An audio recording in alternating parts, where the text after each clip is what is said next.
God damn it. Yeah. What's up? Welcome to the Hang. Hi. You all right, Matt? Hi, Mike. I enjoy doing a little, having a few cocktails on a Wednesday night. That's it. And some conversation. That's it. That's all I'm looking for. The art of the hang. I'm a hanger. Some people want to climb Everest. It's like, I'd like to hang out with some people and have some laughs. I know, right? Yeah. I'm easily satisfied. Climbing Everest. That seems like a lot of work. Oh, my God. That seems like a joke, too. Doing any of that stuff seems like a lot of work. You can just climb Everest, though. Now, like me and you, we could do, hey, we're going to do the Everest climb with the hang. And we could all pay our money. And then the Sherpas would take us up the mountain and show us exactly what to do. And then we wait in a line of 100 people. Yeah, and then you get for your your little... 10 seconds on the sun. How shitty is that? What about like surfing? Like, I've never really been surfing. I think I tried it one time when I was very young, and it was pointless, right? It's hard. It was very hard, I imagine. I would think so too. Like, that's one of those you can't necessarily take a shortcut with. Like the climbing Everest. Okay, there's some shortcuts. The Sherpas already have the ladders where you got to climb over the gorges and stuff. They've already got it all set up for you. But like surfing, either you catch if you want to catch the Mount Everest of a wave, right? The equivalent of a big wave. There's no getting around. There's no shortcuts in that. I guess my point is in a lot of these sports and things, there's not a lot of Everest might be one of the ones where there's just a shortcut. It's the easiest bucket list. Which is weird because it should in theory be the toughest. It used to be viewed as the toughest thing ever. I mean people the Iron Man, there's no shortcuts. There's stuff like that. I don't know. People still do die on Everest. I don't think very often. It's not, and then you have to go in the what they call the dead zone, where you only got a certain amount of time, and then the oxygen's so thin you're gonna die. So it's people, so I guess it's not easy, but it's not what it used to be. Really climbing a mountain. Yeah, what you're thinking of, guys, pick, slowly. I don't think it's like that. Man, there was a story last week in the news about a guy who raped a bunch of women at Yellowstone National Park or something, and he was a professional rock climber guy, and he would scale the mountains in the park or something. I'm pretty sure it was Yellowstone. I could be wrong. Is that how he'd get away? He'd just go over the cliff? Scamper away. Where'd he go? You can come down now. You're caught. I'll never come down. Yeah, but he was, I guess, apparently a really charismatic guy, and people liked him around there, but he would use that to his advantage to meet these girls and then take advantage of them and stuff like that. But they knew he was. Yeah. It wasn't like he was raping random women. He would take them there.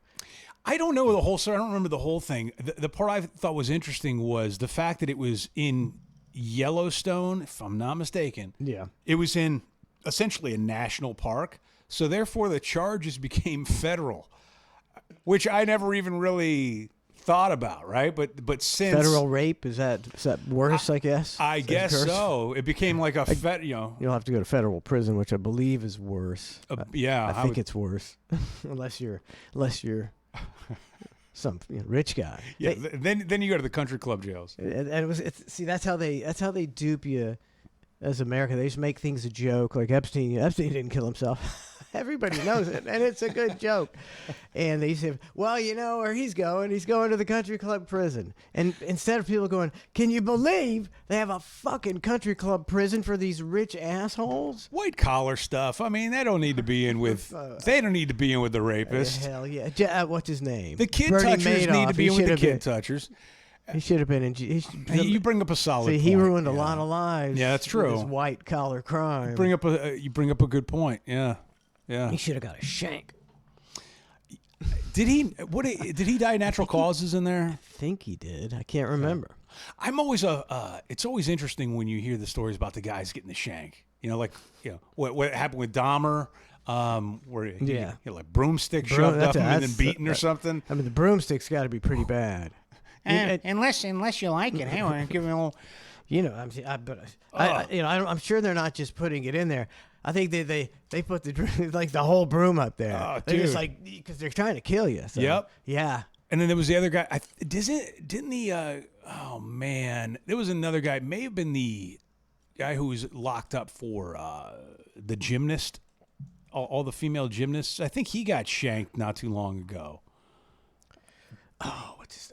You know, what I'm I know who talking you're talking about. about. Larry Nasser. Larry That guy. Nasser. Larry Nasser. So he looks like the biggest weasel. Little What, pedophile. yeah, dork. I mean, yeah. you know, this Weasley face. He looks like a creep, and it boggles the mind how I think he, he had this thing called vaginal therapy for the gymnasts, and it was known. Yes, I'm going to perform this rare technique, where I finger your daughters, and everybody was just like, okay, Dr. Nasser. Imagine you willingly letting your daughter doing that and just thinking that's what you got to do. She's got to be on the team. Yeah, Don't make waves. Yeah. Don't make that guy. Well, I heard that he was selling himself for with sexual favors for protection. Like legit. Yeah, I just saw that in the post or something last week. It's a good call. I mean, you got to do what you got to do. Unless he's got no takers, and it's like, man, not only am I in here, but I can't even get a taker on this one. I don't know if I'd be a taker if that was if I was into dudes. And Larry Nasser came and went, hey, I'd be like, no, thanks, buddy. And what do they usually do that for protection, right? It's kind of like you become a piece of somebody's property. Yeah. And then they hold you by the pocket and walk around with you. And then, so he's basically selling himself for protection. Yeah. But he didn't get it because he got shanked not too long ago. And I guess he gets what he deserves. They usually don't take too kindly. It's so weird. They talk about that the prisoners have a code. These scumbags, like the worst criminals, they don't really have a code of anything, but they will kill the pedophiles.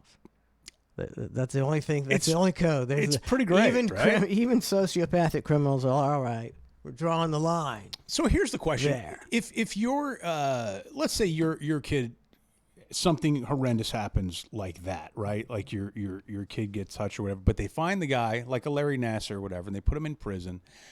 Is it I don't know if it's like, is it illegal to just be like, hey, I'm the father of one of the victims, and whoever gets to this guy, I'm going to fill your commissary.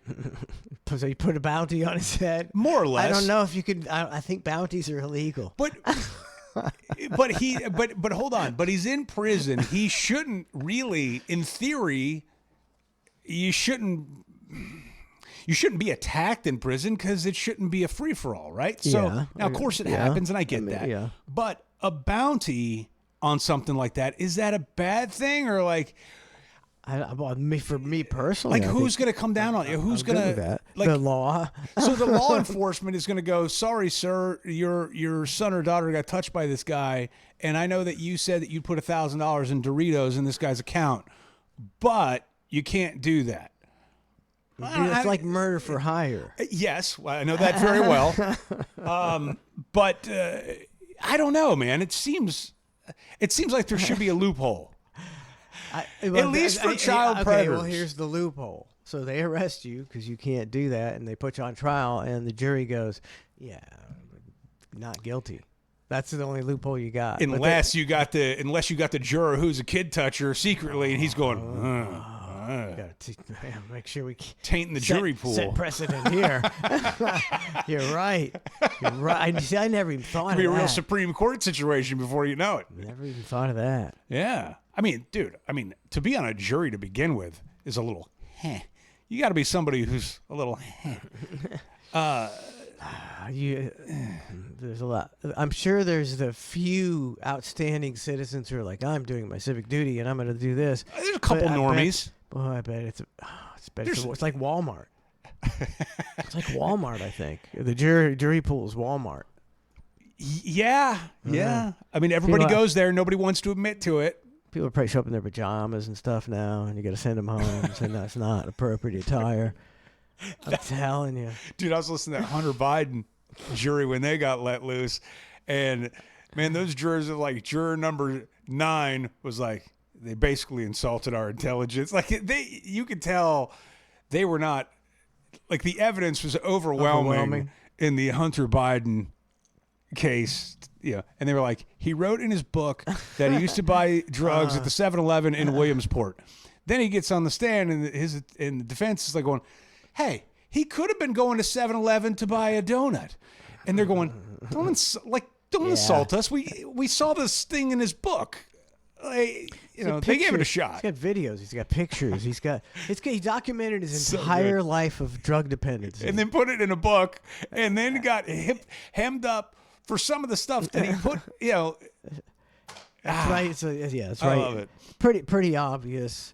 I think that's where I think it's all over. It's all over because we're not all in our glory about Hunter Biden. Whether you're Democrat or Republican, we've got a president whose son is the ultimate crazed maniac party animal.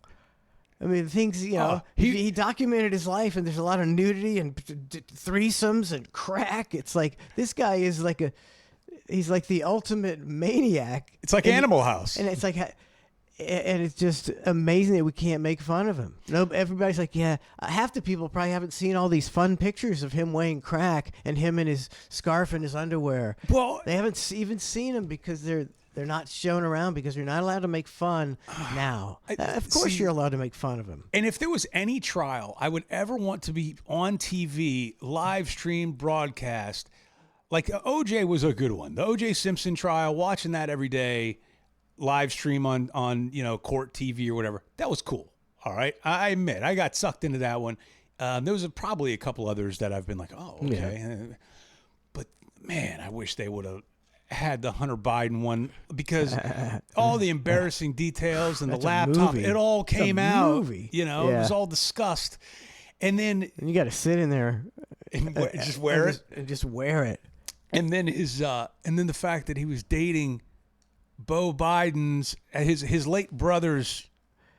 That's a dimension to the creepiness. And then he would wake up and smoke crack, and then he'd continue to smoke crack like every 20 minutes. I mean, I think he had all his teeth replaced. Yeah, because he cracked them out. He meth mouthed out. He meth mouthed out, and that's not a joke. How many jokes have you heard about meth mouth Hunter Biden? Well, the dichotomy. Well, that's funny, right? Here's the rub with the right and the left, and this would probably happen on both ends of the spectrum, right? But if you're a fan of Biden, you sit there and you go, well, what's his kid have to do with his politics? Yeah. But if Trump's kid got hemmed up on something, you'd be like, Trump's kids are terrible, and vice versa, right? Exactly. Nobody can, like you're saying, just look at it and go, no, man, this kid screwed up. Just be in the gray for a second, take a step back and say, this kid screwed up. This is weird. But that's my point. It's people are so entrenched and so that they can't even dug in that they can't even find humor in something that is so obviously humorous. Mm-hmm. Other than the fact, well, he's a drug addict. Well, I don't care about those kind of people. I make fun of drug addicts. I make fun of everybody. My dad died of dementia. I'll make fun of somebody with dementia. It doesn't matter. Well, it's funny. He did have a good statement after he was found guilty. His statement to the media was pretty well written and scripted out. It was perfect, right? Yeah. It wasn't placing blame. It was more the uplifting thing, like, I'm happy to be sober and my family and all this kind of stuff. All that BS, yeah. All that BS. And then CNN was showing him, or live reports, whatever, and they're like, and we did find out that he was at a restaurant eating with his family and taking pictures with fans and supporters as they walk by. I'm going, that's what a bunch of marks we are as a country. What we are. The fact that guy was taking fans and support, like fans of what? What did he do for you to become a fan of? What in the world had Hunter Biden done for you to actually become a fan of? Can you think of anything? Traveling the world, making millions of dollars, having sex with Russian prostitutes. Now, if he was playing the drums while he was doing it. He's a gangster. He's a pimp and a gangster. I wouldn't have taken a picture. If I see him eating the restaurant next to me, I'm not taking a picture I of was that going guy. to say, okay, so you're walking down. We're walking down the street. Hunter Biden exits a restaurant you're going into. There's nobody else around. It doesn't. I'm putting my money that you're. He's like, you bump into Hunter. You're like, hey, how's it going? You're like, oh, Hunter Biden. He's like, yeah, and you're like, and you get your phone out and you can do a quick selfie. I'm telling you, you do. I know you do, Matt. Old me would have. Because you do it for the meme. Old me would have done it for the meme. New me doesn't. I don't care. I have not a care in the world to talk to these things. You know what I mean? You're a man of honor. No. Well, hold on. Yes, but I just don't. I have no reason to get a picture with him. And again, if I was really active on like social media and like, hey, yeah, man, got to do it for the gram, got to flex with a picture of Hunter. But that's just not how I'm seeing things these days. I wouldn't either. I didn't. I never. I have like 2 pictures. The one with Richard Marx and the one with Cheech and Chong. And OJ, you have to have one with OJ. I do have one with OJ. Okay. Yeah. Out of 1,000 guests, it's like picture time. It's like, let me just get out of here. Yeah, you would skedaddle. Yeah. Right now. It's true. I don't need no pictures. Oh my God. So I wouldn't get a picture with Hunter Biden either. Gosh darn it. Yeah. Yeah. We're principled men. So who's gonna go to jail? Is Trump gonna go to jail? Is Hunter going to jail?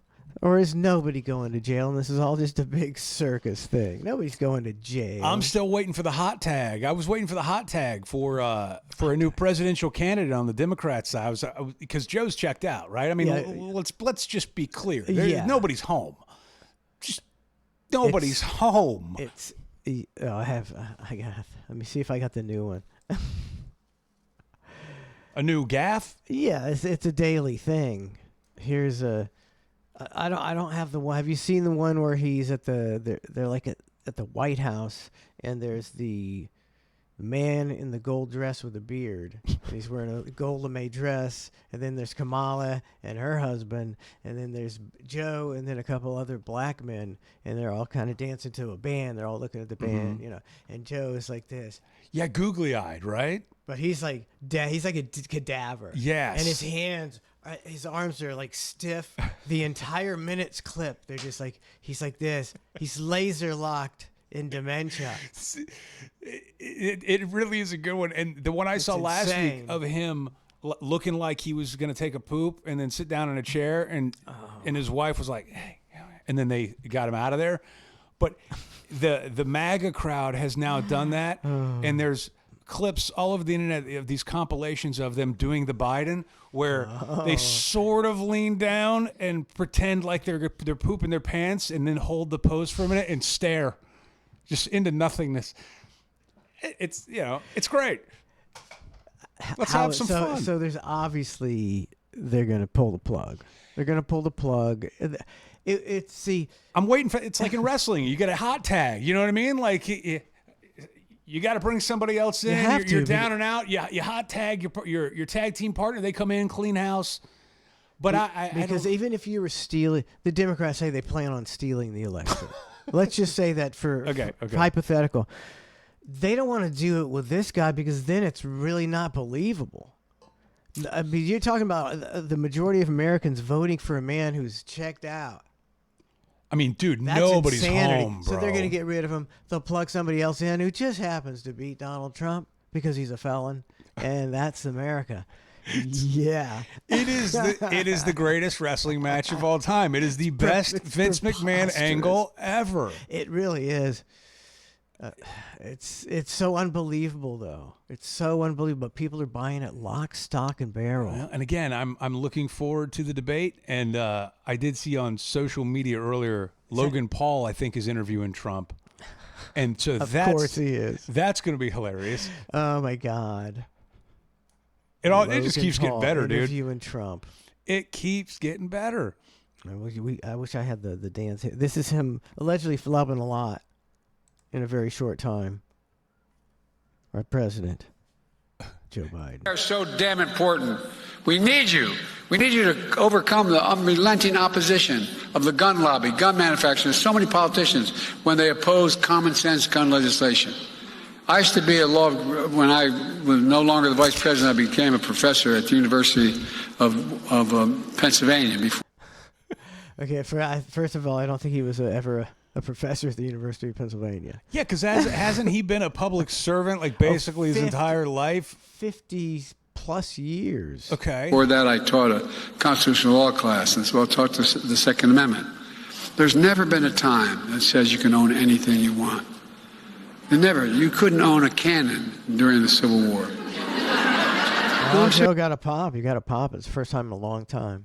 First time in a long time he's got a pop. He's probably really excited. Well, this one isn't that bad. The other one's so much Think better. about it. How many times have you heard this phrase? The blood of liberty. Wash it, though. Give me a break. Give me a break. That's his tagline. When he loses his train of thought, he Give just me a goes, break. Give me a break. Or come on, man. Yeah. Come on, man. It's his the phrase that pays. That's almost Trump. Wouldn't that be great? It's like Seinfeld, perfect. he'd be like, Perfect. "What's the deal with what if Biden's whole thing was just like, come on, man, Give me a break. give me a break." Give me a break. So that's what they advise me to say. Look, when you get lost, just go, give me a break. I can see Trump doing that. Yeah, just, man, I'm most amazing people. Hey, just give me a break. Give me a break. And people are like, yeah, give me a break. They have hats and shirts. Perfect merch idea. Yeah. I mean, he was selling something today. Who, Trump? Oh, see, it's equally unbelievable with Trump, because even if you like him, you have to admit he really seems like a real shyster huckster. You can pay $500, was it, and you get your name written on the belly of Trump's airplane, of Air Force Two or something like that. No way. Yes, absolutely. I see these. He got that idea from you. You get the. I'm gonna sue him. That's okay. I get the best lawyers in the world. The most amazing lawyers. $500 you get in the belly of the plane, huh? Belly on the plane, I think. This is hearsay, but I saw the ad, and I see these ridiculous Trump ads all the time for this ridiculous merchandise. Yeah. And it's like, I guess it's genius that you're making all that money, but it's such a sellout. Well, Such an embarrassing sellout. It is, but you also got to keep in mind too. He's been slinging terrible merch for decades. He's got to get rid of it. I love all kinds. Look at all the stuff that had Trump Trump steaks, Trump wine, Trump vodka, and Trump he doesn't even drink. And he's, But trust me, I hear it's good. He would just put his name on stuff. So he's the Jimmy Buffett of politicians. Like Jimmy Buffett, be like, you gonna pay me to put my name on it? Okay, cool. See, and unfortunately, nobody who supports Trump will give pause to the fact that, well, he kind of has always been a real shyster. Why do we think he's not a shyster now? I think when I was in like 7th grade for my homecoming dance, I think I got a Trump tie. I mean, that was dating back to how long ago was that, right? I mean, that guy has been, he's sold everything under the sun. So for him to do merch right now is just like another day at the office. Like that's not even. The world's his QVC, right? Like that's all he is the world is his HSN. But he could just be a huckster. Well, that too. He could be a complete huckster. But at huckster least in the terms of what? He's just doing all this to make money. He's just making money hand over fist like he's the most famous man in the world now. He's doing this all for his own ego. But when he hugs the American flag, if you buy that, you're one of the Trumpers. Yeah, it's like, no, that's a photo op. Come on, he's doing that for his base, he's hugging the American flag. Now, do you think there's a product out there that he could sell that people would go, whoa, dude, you can't? Like, okay, let's say he did autographed Trump American flags, right? Maybe he does. I don't even know. He might. But that was 7 years ago. Come on. Like, at what point do people does it ever get to the point where he's bastardized a product so bad or something, or not when he keeps growing in fame and infamy? It is when you become. I mean, everybody in the. Did you see his UFC greeting? Yes, it was amazing. I mean, he's the most popular man, even with all the people that hate him. He's the most popular man in the world. Okay. It's crazy. Even if he's got to be loving this. If I was at that UFC fight, and if I was in that crowd, and even if I hated Trump, and they announced Trump, and he came walking out there, and everybody else around me was cheering, I would have probably gotten goosebumps and be like, okay, this is pretty sweet.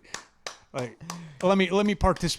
The last thing I would do if I was at that UFC fight and everybody around me, let's say I was a Biden fan, is be like, boo! Like, you got to know your room. Yep. At that point. You got to know your room. But I'm not booing Trump with a bunch of thick-necked UFC guys cheering for him. But just in general, how often are you around exactly a president, former president, whatever? It's just not very often. And just think, Donald Trump. I don't give a crap whether you vote for him or not. If you don't want to vote for him, I wouldn't. I can see a lot of reasons not to vote for him. But, okay, he was, a multimillionaire and allegedly made himself a billionaire. Then he made himself president of the United States. And then he lost, and somehow he's managed to make himself now into the world's most giant figure. Everybody probably in North Korea, they're like Donald Trump. Everybody knows Donald Trump. You got to kind of hand it to the guy. That's got to take some it factor right there. That's not easy to do. I'll just look at all the earned media. Okay, even if you don't like him, you hate him, whatever, you know the name, like you're kind of saying, right? So the brand.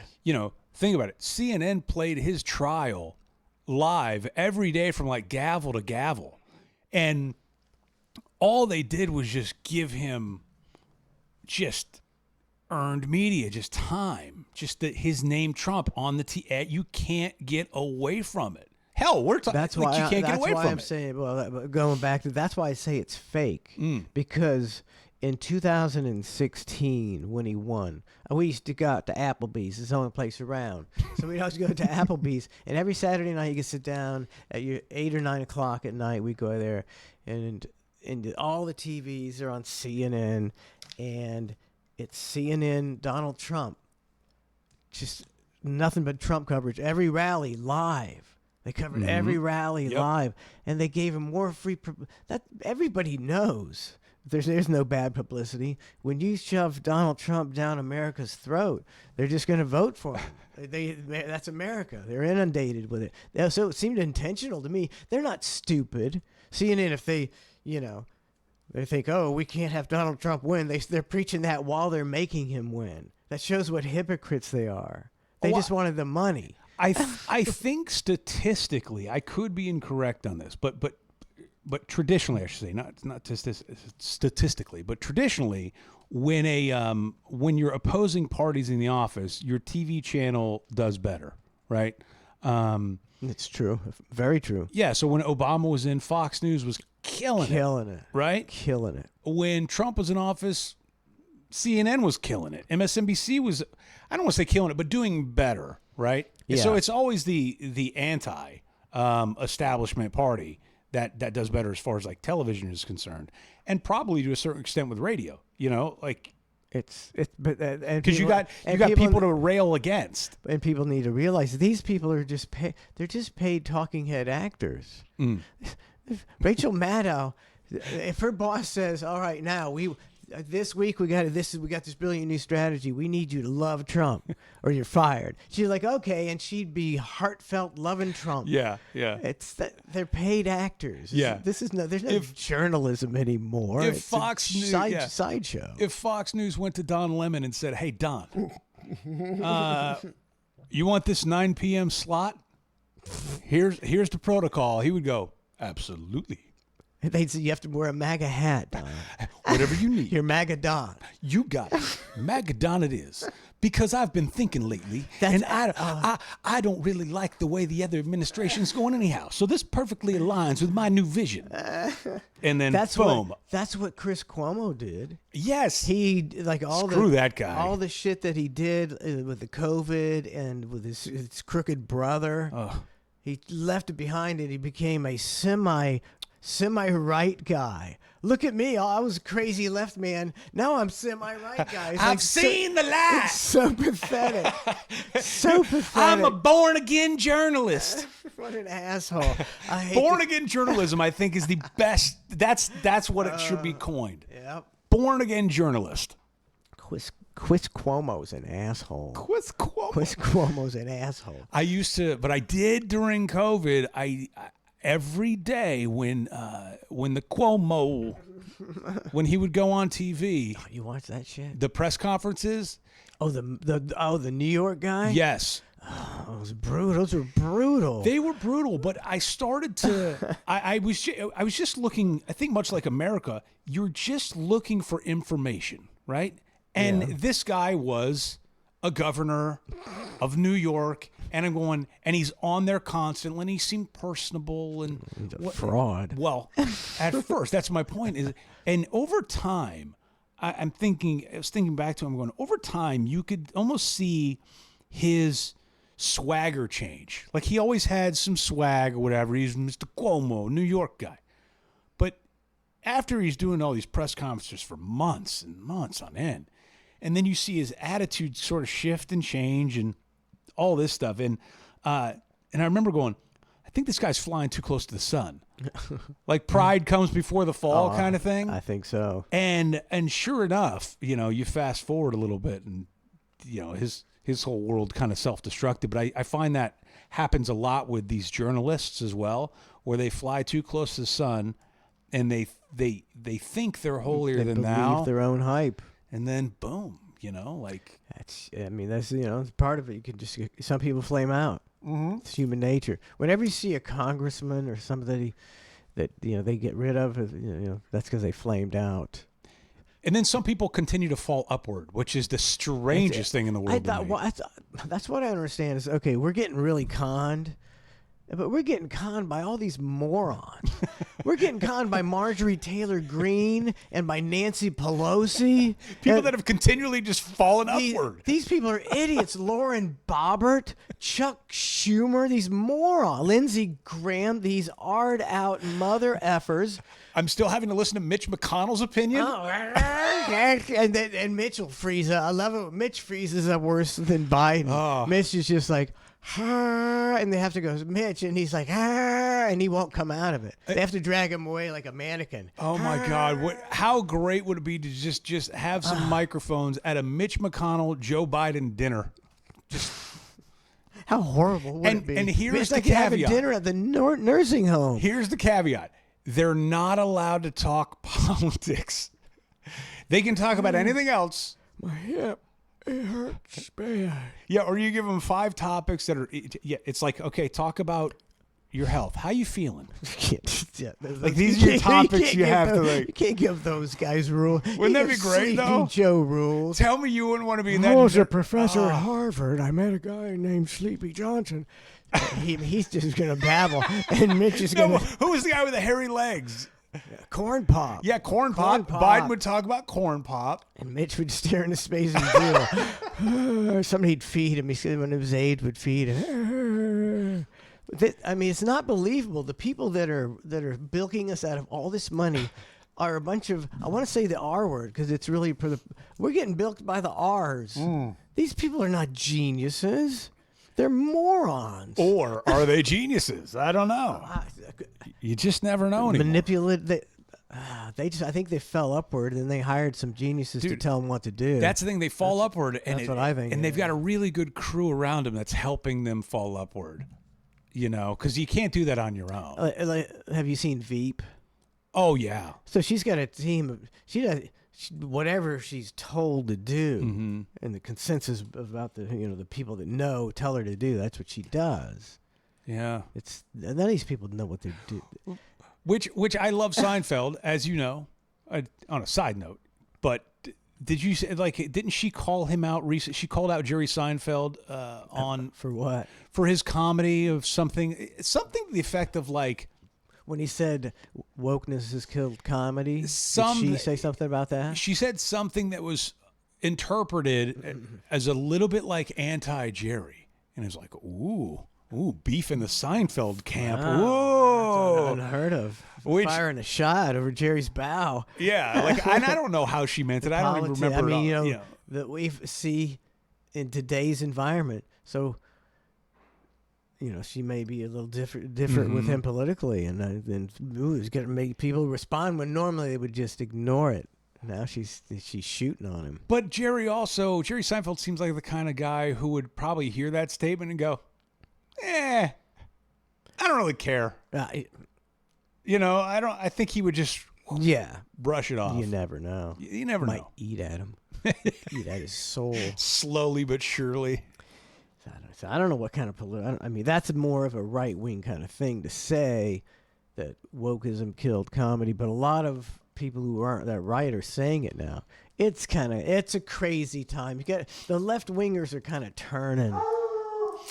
They're turning on on Biden. People are starting to say, these, and it's like, why? That's not what Alan Dershowitz, all these people are suddenly saying, well, I don't know about this, because they want to get rid of Biden and bring in somebody new, and they're trying to pave the way. They can't just do it. They want to make it pave it a long way till people are like, oh, it's very understandable what the Democrats did. I'm not quite there yet, but I know I'm going to get political fatigue, all this election fatigue. Like, I know I'm going to get it. I'm not there yet. I think I'll be there after the debate. Hardly started yet. I know, but when's the debate? Oh, sometime in like mid to late July, if I remember correctly. Can we get it? I mean, time seems to be going fast, but it seems like it's going to take forever for this election to get here. But then, just forever. Bubba's Rattler subscribed for 50 months. Thank you, Bubba's Rattler. Appreciate it. Oh yeah, I wanted to ask Chad something. I don't know what they have going on, but I don't know what you guys got going on. You got going on. With your hanging over there in chat. Participating in the show and everything. Are you eavesdropping over here? They're talking amongst themselves, I'm sure. What's up, Blind Lawrence? BL. Blind Lawrence, I think he said he was like 18 when he started hanging out with the other show. It's crazy. Time flies. Your outfit is immaculate, man. Is that in chat? Did somebody make fun of it in chat? No, that's just me. That's just you saying like this? It came right off the rack. It's like it just came from Target. I did.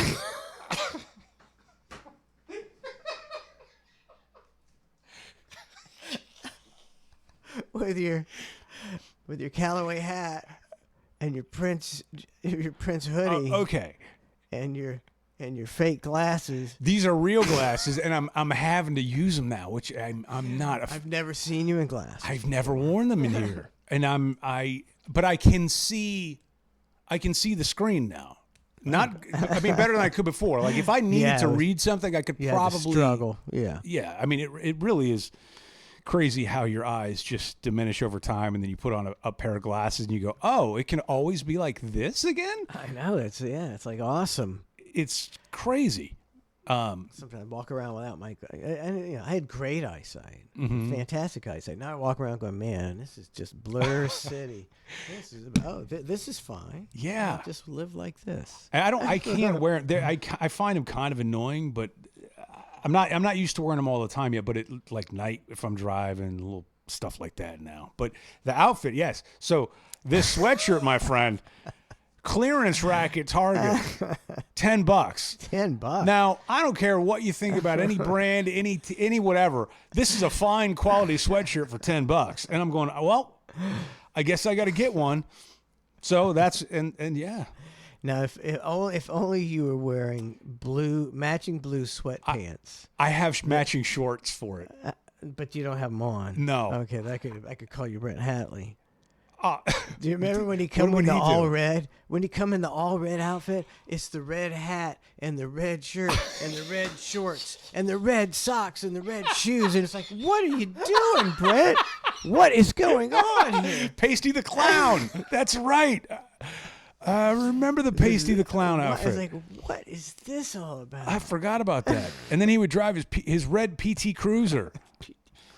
And he would. The worst car ever. And he used to love that PT. Boy, if you talked crap about his PT Cruiser, that was. Tuttle had a PT There was Cruiser. fighting words. Exactly. PT Cruiser. Did they stop making those? Yes, quite a while ago, I think. I hope so. I don't want to live in America where they still make PT Cruisers. I don't even know what it stands for, but I just feel like it's a part-time I cruiser. don't even know what it. I don't either. PT Cruiser. I still, to this day, I do like the new Corvettes, and I'm not a Corvette guy. We've talked about this before. I think we looked at them. They don't look. We like looked at They look cooler than Corvettes. Yeah, and I know a guy, and he owns a Ferrari, right? So I'm looking at his Ferrari. This is a few weeks back, and I'm like just in awe of it. And the other guy's got a Corvette. And he goes, yeah. I go, you had a Corvette, don't you? He goes, yep, the working man's Ferrari. And I was like, oh, that is a great, I'd never heard that saying before. But yeah. I guess it's referred to as the working man's Ferrari. So there's the Corvette. I mean, they did a good job. Making that thing look really like. modernized the Corvette. And they decorvetted the Corvette. Yeah, you're no longer exotic. Corvette. You're no longer a Corvette guy. You're whatever guy is that owns this car guy. Man, this guy. You're Diaco guy. Set up. There's one car I do. I know you don't have a dream car. It's black Ford Taurus. That's right. Turbocharged. They still make the Taurus, right? Yes. Have they gone electric on that thing yet? Do not know. Do not know. I feel like Elon Musk is getting a lot of crap lately. You know, dude, tomorrow's the big vote on his pay package. Who votes that? The Twitter shareholders or the board? The Tesla shareholders. Tesla. I mean, yeah. Yeah. I'm all for it. Give the man his money. How much is what? What's how much? I believe his pay package is total of like $576 billion. $576 billion. How can the company afford that? It's from what I gather, it's mainly in stock, right? So like, it's not like they're just basically going like this was he had it set up and he had these lofty goals and they're like, okay, great, yeah. Okay, if you can grow the company to this and move this kind of volume by this date, yeah, sure, we'll give you that pay package. So he's been very aggressive in that, and now they're going. Some of these, capital holders are going. No, we don't really agree with that pay package anymore. And obviously, it lost in court. There's a whole thing to it. But who lost in court? Musk. Musk lost in court. He lost in the Delaware court. And the judge seemed a little bit of a sham to me, struck down the pay package. So he's like, okay, well, first we're going to go ahead and reincorporate in Texas where it's a little more friendly to America in general, I guess. Mm-hmm. So I don't know. There's all these moving parts. I'm not an expert on it by any stretch. It's way more... but he's, What's his name? Way more Musk than I know about. I just know him as the rich guy that owns Twitter. Oh, my God, he owns. There's so much stuff that guy's doing, and for him to just get, and then I find it so. I don't know whether he is the super genius, or he's just a really smart guy who's a really good con man. Or I mean, SpaceX is pretty impressive. It's unbelievable. Or is he just a government puppet? No, government puppet. Definitely not a government shill. Oh, he could be. No, because he's working for all the dude. He's SpaceX. I mean, it's not like that company's launching secret government satellites all the time. No, they are. But it's not just like he's got other. I think there's a lot more layers with that one. But no, I mean, dude, to watch those rockets go off, it's insanity. It gives me like, and you'd only be able to do that with the government technology that they've been working on at Area 51. Think he's an alien? He's something. He's something. Something going on with this guy. He's too good to be true. I know that electric vehicles in general wouldn't be where they are without him. These old school car companies, they were trying to bury electric for how long? right? Until he came along and finally said, "Okay, well, we're going to do this. We're going to we're going to press it." And then what did the other car companies do? They had to kind of go, "Oh man, we got to catch up now." And now at least electric's an option. You know, I'm not saying it's, you know, an end all be all for everybody, but at least it's an option now with these other companies. I don't know. I don't know, because You don't like right him? now, I think he's a net positive I for think society. right now the average person, you know, I don't believe new car sales in general are up because they can't afford the ridiculous car prices and rates and even car insurance and all this stuff on a new car.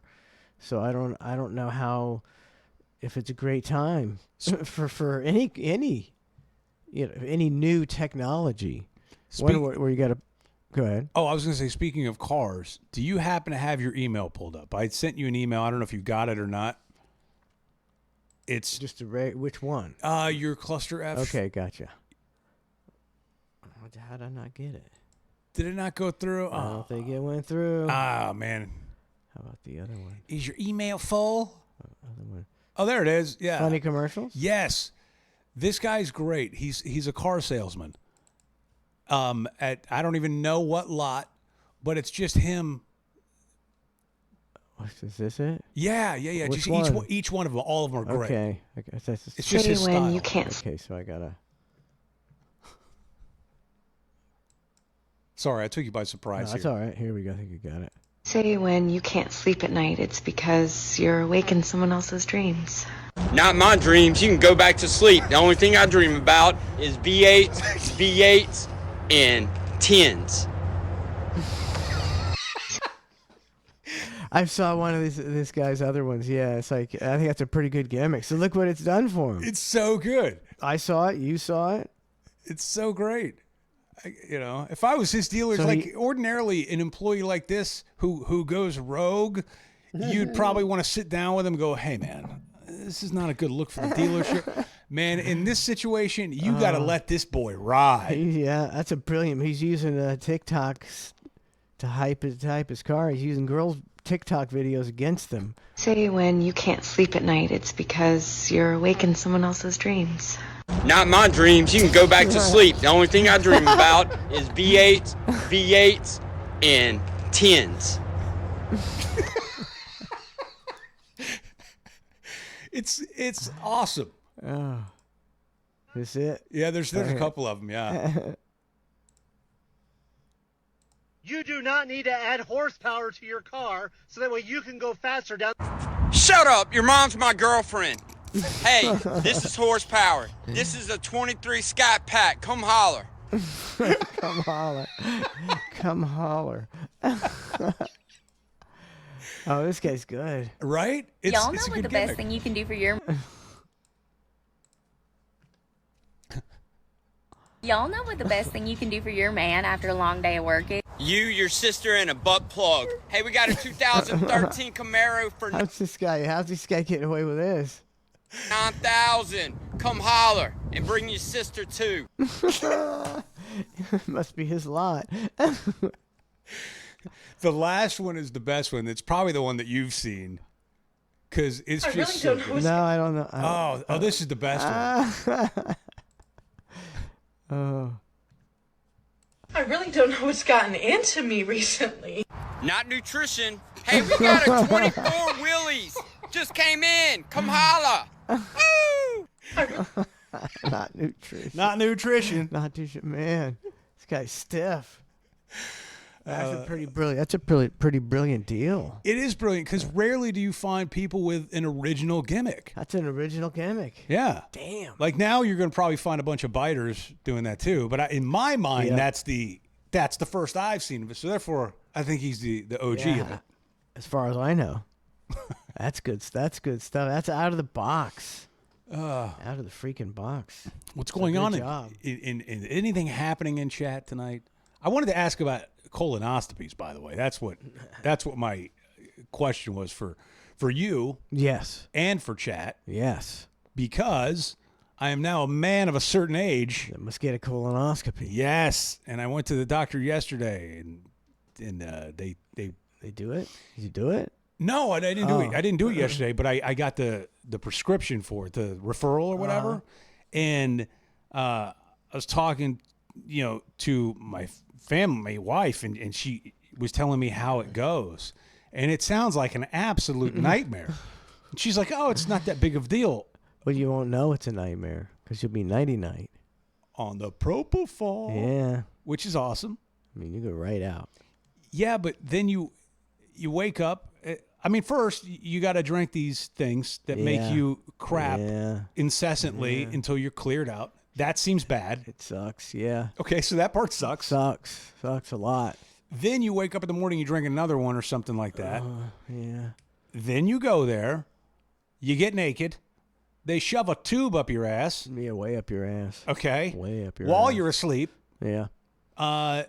Then you wake up without a tube up your ass, but then they tell you, hey, here's the good news or the bad news, okay?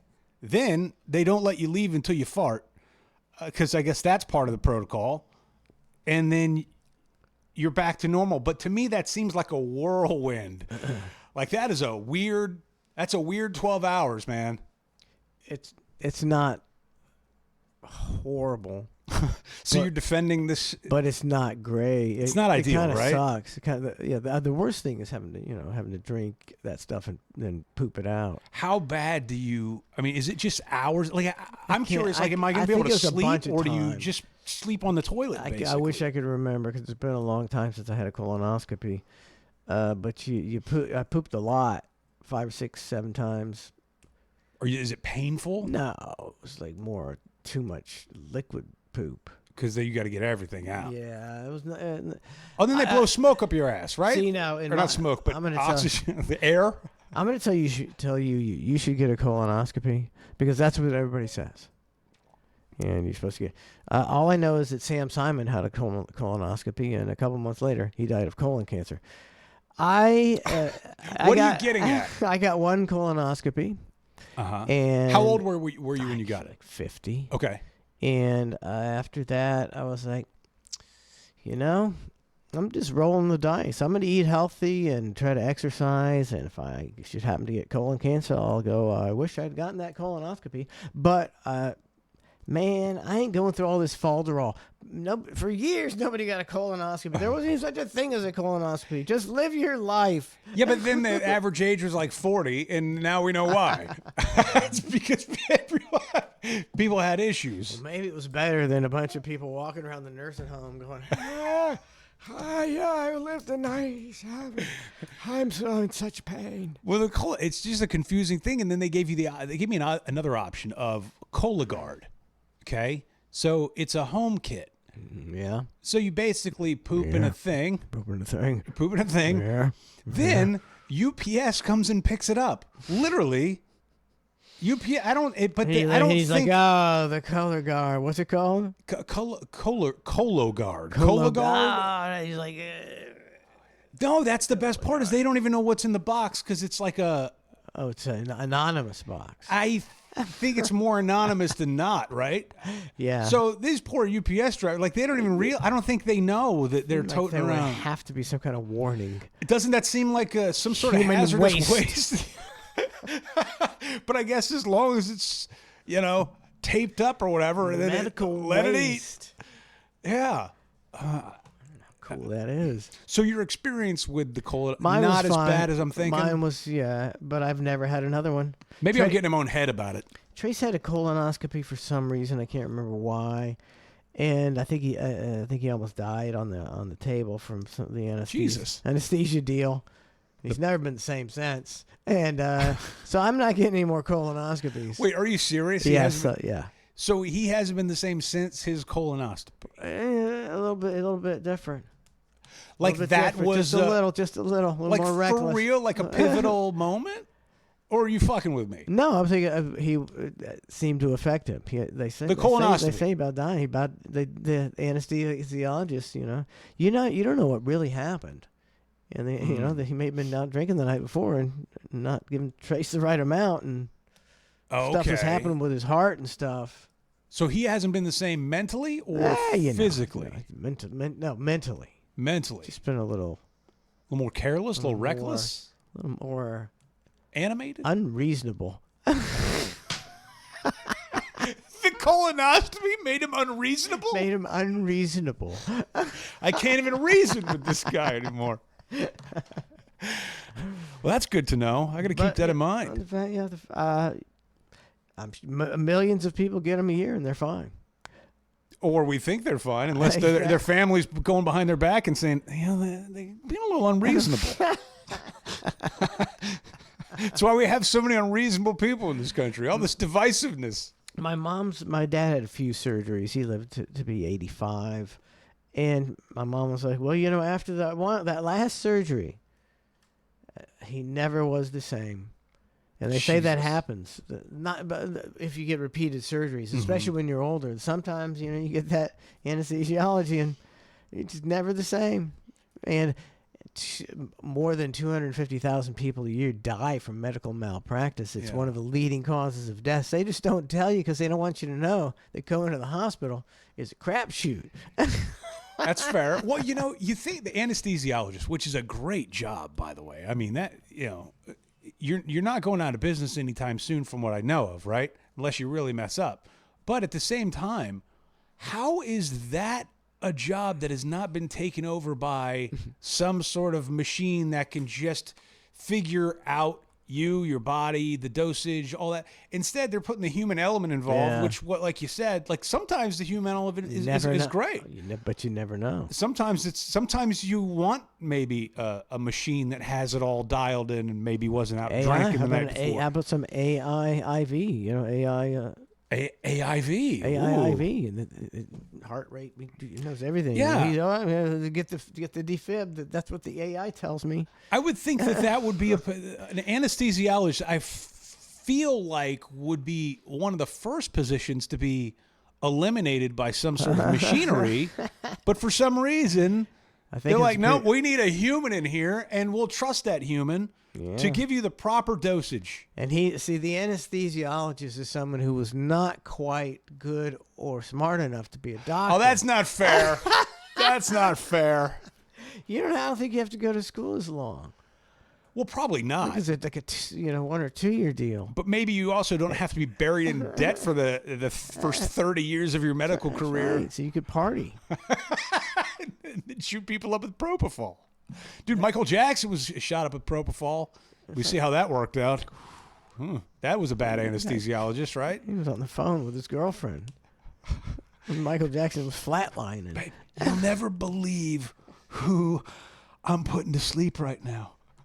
Hold on, let me take a picture. He's got no nose. Hold on, let me send you this picture real quick.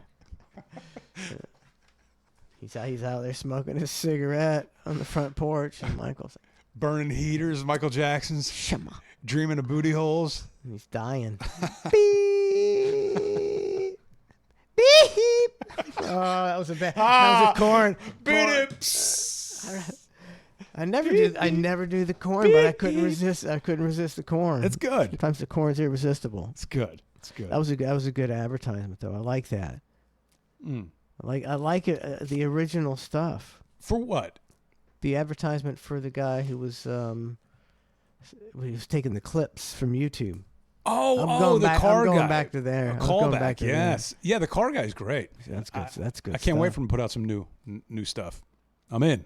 And then he'll get too popular, and then he'll think he's the man, and then his videos will get terrible. Like, I hope he just stays him.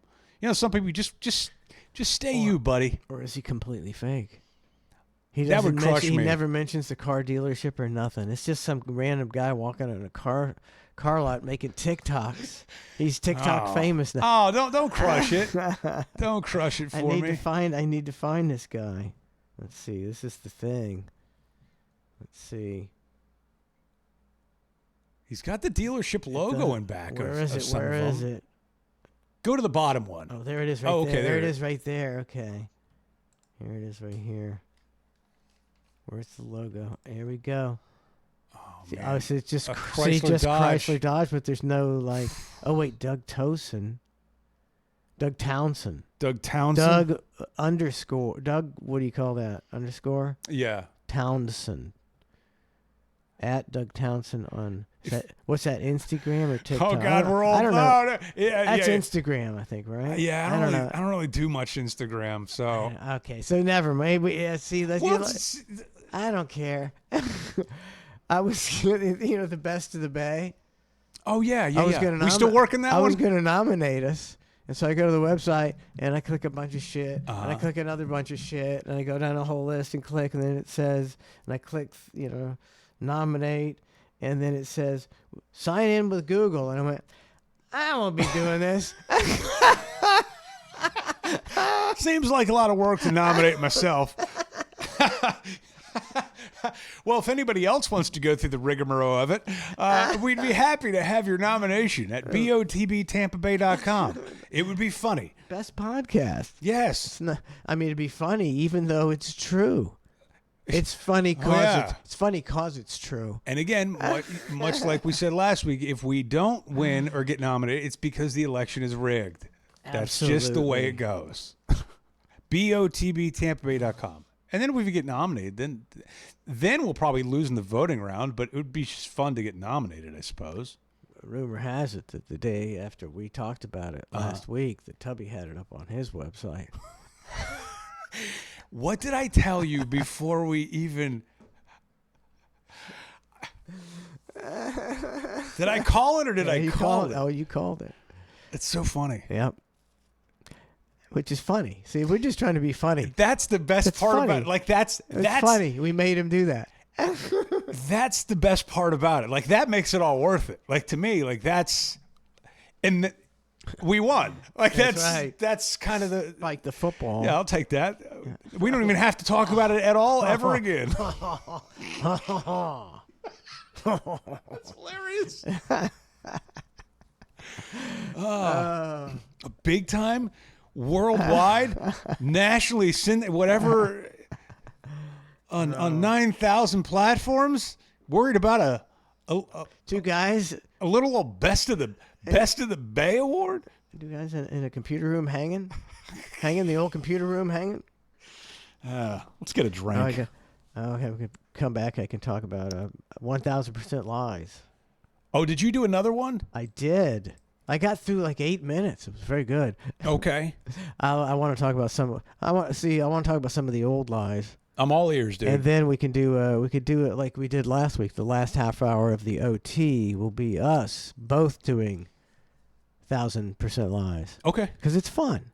I just find because it's what I've wanted. When you were actually in that job, it's like what you would really dream of doing.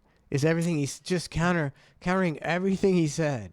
Well, it's much like everybody was doing in the production room where it's like, Jesus Christ, can you believe this? Or he's saying that. And I guarantee to this day they're probably still doing it. What was that? Whoever's there. It was like the 5:55 or the 6:05 6:05 break club. And we'd all gather in my studio and just bitch about the show. We had a good time, too. That was the show right there. The 6:05 break was the best. It's like it was the best quarter hour of the day. Was Cowhead in there? Yep. Big Dick, Cowhead, me, you, and maybe Pete. I don't know if Pete. A couple interns. Was cool enough to be in there. I'm not sure. He might have been gone by then. It was definitely the guys that got it. Morning sports rockers. That was the funniest thing ever. Great. I was talking about how it's like, man, you know how bad that show was when it first came on? It was so bad. It was dreadful. It was a giant clusterfuck. Thank God for those bits.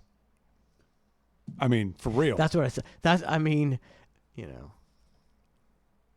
to be a dick, but it's like, now that I've had a chance to think about it, it's like, oh, he never would have done any of that shit without me. Fuck, it was me. Overpaid my ass. Fuck off. Underpaid. There you go with underpaid. Bitch. Well, I'm excited to hear about this new one. Oh, it's just enjoyable. Yeah.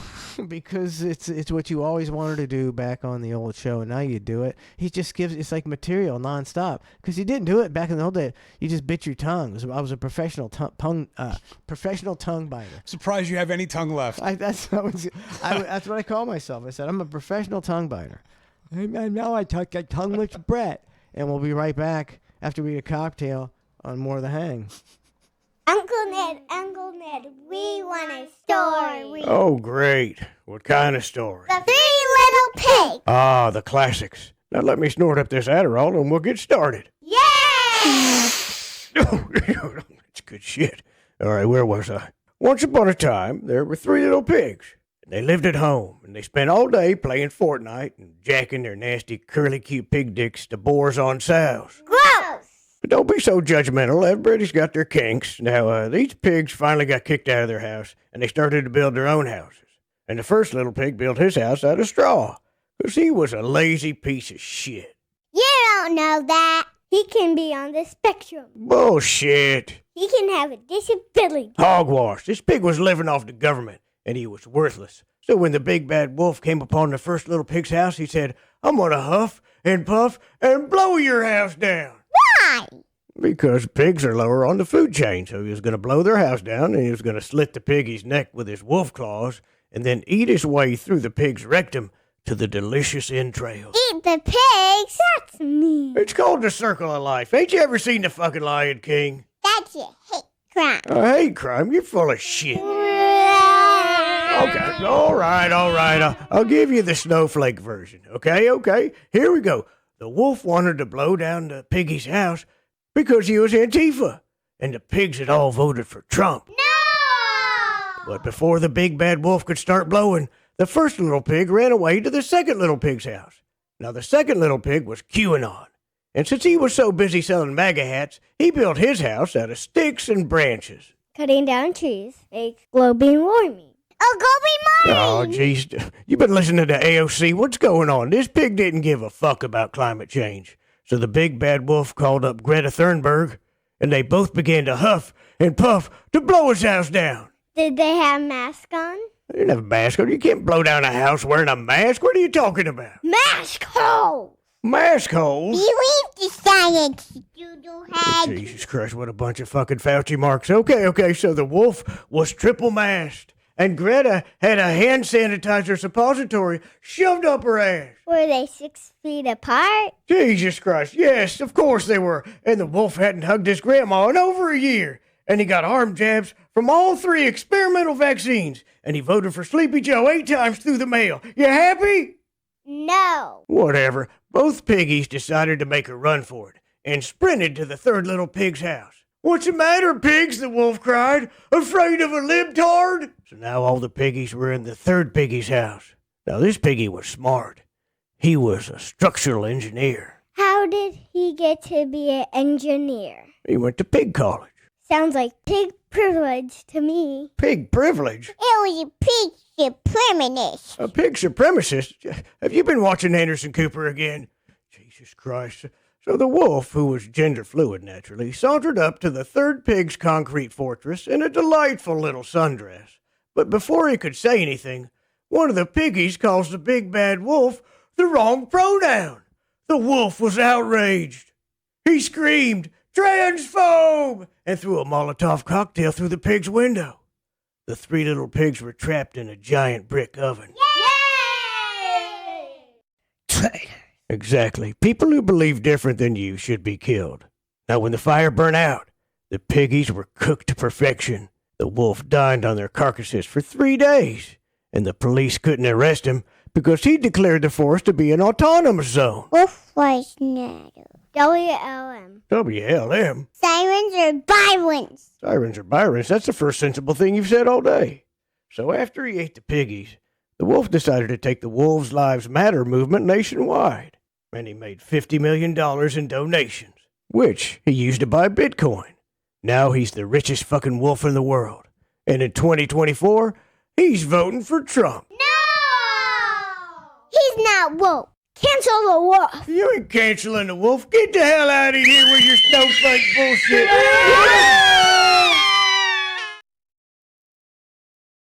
Jesus, it's been a long day.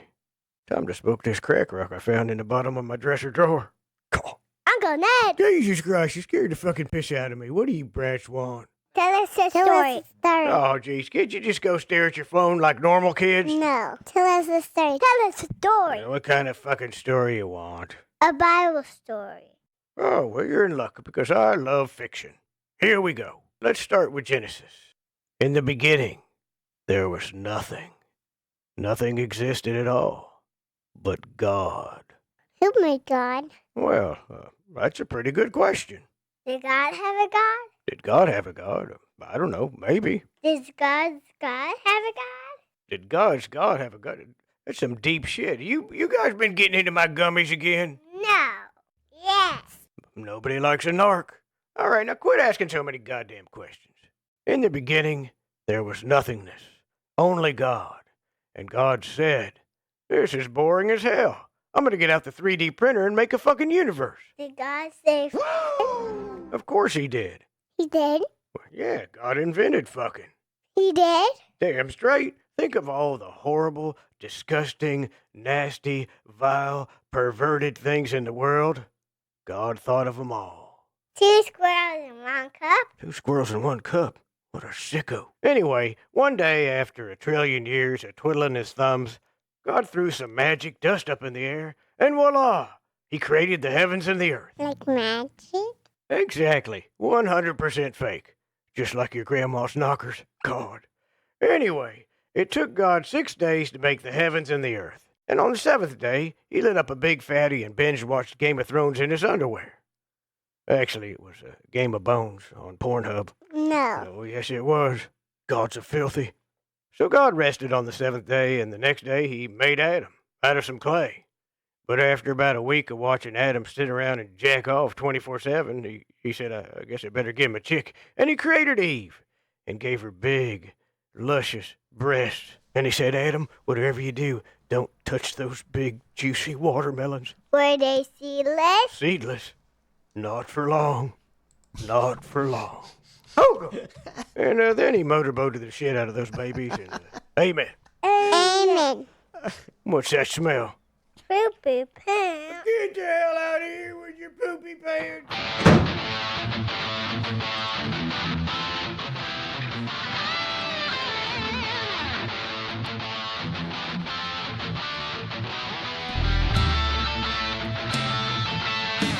Welcome back to the Hang with Mike and Matt. It's a happy birthday to Ned's Navy. Happy birthday. 76 years old. Oh, my God. No, I have no idea. He's just like in his 50s or 60s. Is he retired? He's in his late 40s, I believe. And his wife is in her late 30s. I have no idea. They look fantastic. That's all I'll say. And he's retired. He That's retired awesome. fairly early, you know, at a decent time where he can still enjoy his life, that's the way you do it, Ned's Navy. Nice job, Ned's Navy. Good for you. Quit working for the fucking man. All that bullshit. Can't believe he was the only one to retire off Radio Iowa stock. Good for you. Nice rug pull, Ned's Navy. Good job, buddy. Also, B. Bumpy says he nominated us. So he's the one. He's the one that nominated. So we got one nomination. At BOTBTampaBay.com for best podcast? Oh. So somebody had to look at that and go, The Hang with Mike and Matt. So they had to do that. And then they took the tally sheet and they go, 1. It's a rib. We don't care. It's a rib. We're hanging. And we'll get one more. And then they'll go, 2. And then eventually we'll get that 4 and then that line across where it makes a nice 5. You know, 1, 2, 3, 5. You too can be part of the 5 slashes under the tally sheet. Be one of the 5. If you go to, what is it again? BOTBTampaBay.com. BOTBTampaBay.com. Yeah, and much like you said before the break, I did the same exact things you did. I did not want to really admit to doing it that way, but I kind of did the same thing where it's like, well, sign in with Google. So I did. Oh, you got more gumption than I do. But then I get to the part where nominate your podcast, right? Yeah. So I go down there and I'm going, well, this is weird because I don't want to sit. This is me literally sending it from an email with my name in the email account and me putting my name on the form. I'm going, this is about the most egotistical shit ever. So I X'd out. You backed out? I did. Well, I did. We did a great job promoting our show. So we have B-Bumpy. We're really knocking him dead over here with this voting, I'm sure. We appreciate B-Bumpy. Yes, thank you. It's the lone write-in. We're the independent candidate. Yeah. You know how that works out. Yeah. At least we don't talk like this. Who's Catherine Hepburn? You can't have a president that talks like it's just the way it is. Yep, just the way it is. My mom said that yesterday. My fellow Americans, you just can't have it. I sit down with my mom. She goes, "Can I ask you a question?" I'm like, "Oh, shit." She goes, "What do you think of Donald Trump?" And I'm like, "Oh." I'm like, as in what? Like a person? Like what are we talking here? So we get into that whole thing, and then I bring up Kennedy Jr. and she goes, "But that voice." And I go, I know. That's exactly not right, but it is. It's the way it is. That's the deal. It just is what it is. People don't want to, every time their president talks, they don't want to hear somebody who sounds like he's struggling. That's exactly what she said. It's just not, it's not reassuring. No. Just as an old man's not, who's pooping his pants on stage isn't reassuring either. I'm going to get a colonoscopy and do the Biden. We get a young guy out here who talks normally. Crazy Horse USA, subscribe for 52 months. Thank you very much. Oh, he put up our sign. On I-91 in Vermont. Thank you very much. I mean, our bumper sticker. He put our bumper sticker on the I-91 sign in Vermont. Nice. Luis Linares. He's an OG, 44 months. Very much. Thank you very much. Yeah. The latest live made through like 30-something minutes of the lies was that he's talking about how I ended up parting ways with him. And the reason started when he did some Friday night broadcast with Janessa Brazil, and they're doing, how it goes. Mm-hmm. And so it went a little too much and we got suspended. But nobody knew that. They didn't suspend us on Friday night. And he's saying that I called him up and I was mad because that's not the kind of show I want to be on. And I was mad he was doing girl stuff. And it's like, I think you can attest to that. It's like, I've never cared about the girl stuff ever. The girl stuff was always an opportunity for me to go home. He's like, "Manson, the girls are coming in." And I was like, cool. Not only that, you would ask me sometimes in the morning and go, "Hey, is there any strippers and hoes coming in today?" And you would say, "I had plans later." Yeah, and I would go, "Yeah." There. And he goes, "What time?" And you go, "What time?" And I go, "Probably about 8:15." You go, "Sweet bonus." Yeah, and then you would be gone, or you'd do a bit in depending. But yeah, you would. Yeah, no, you didn't care. It's like I cared, and then I came in. I found out, when we went on the air that we were suspended, and it was like, well, that's why. Who wouldn't care that what you're putting your eggs in the basket? Mm-hmm. And we would put we were on AM radio, for God's sake. We're putting our eggs in the Twitch basket, and that was like the second time that he screwed it up and got suspended. I was like, well, 3 strikes, you're out, buddy. So did you call him? No, I talked to him when I got to So the phone call never even I don't happened. even think that ever happened. I never called him. I never called him ever. Okay. Ever. Yeah. I can't imagine you guys being phone pals. So I came in and I kind of was like for me, I don't ever say nothing. I'm Johnny Rah-Rah. His decisions were his decisions. We lost our gig. It's Sirius. I didn't read him the riot act. We lost our 102. Hold on, wait a second. Did I? No, but you say lost our gig at Sirius. That's technically inaccurate. Yeah. They offered a deal. Yeah. And him and his agent turned it down. So once again, I'm going to say we lost our gig at Sirius. Okay, fair.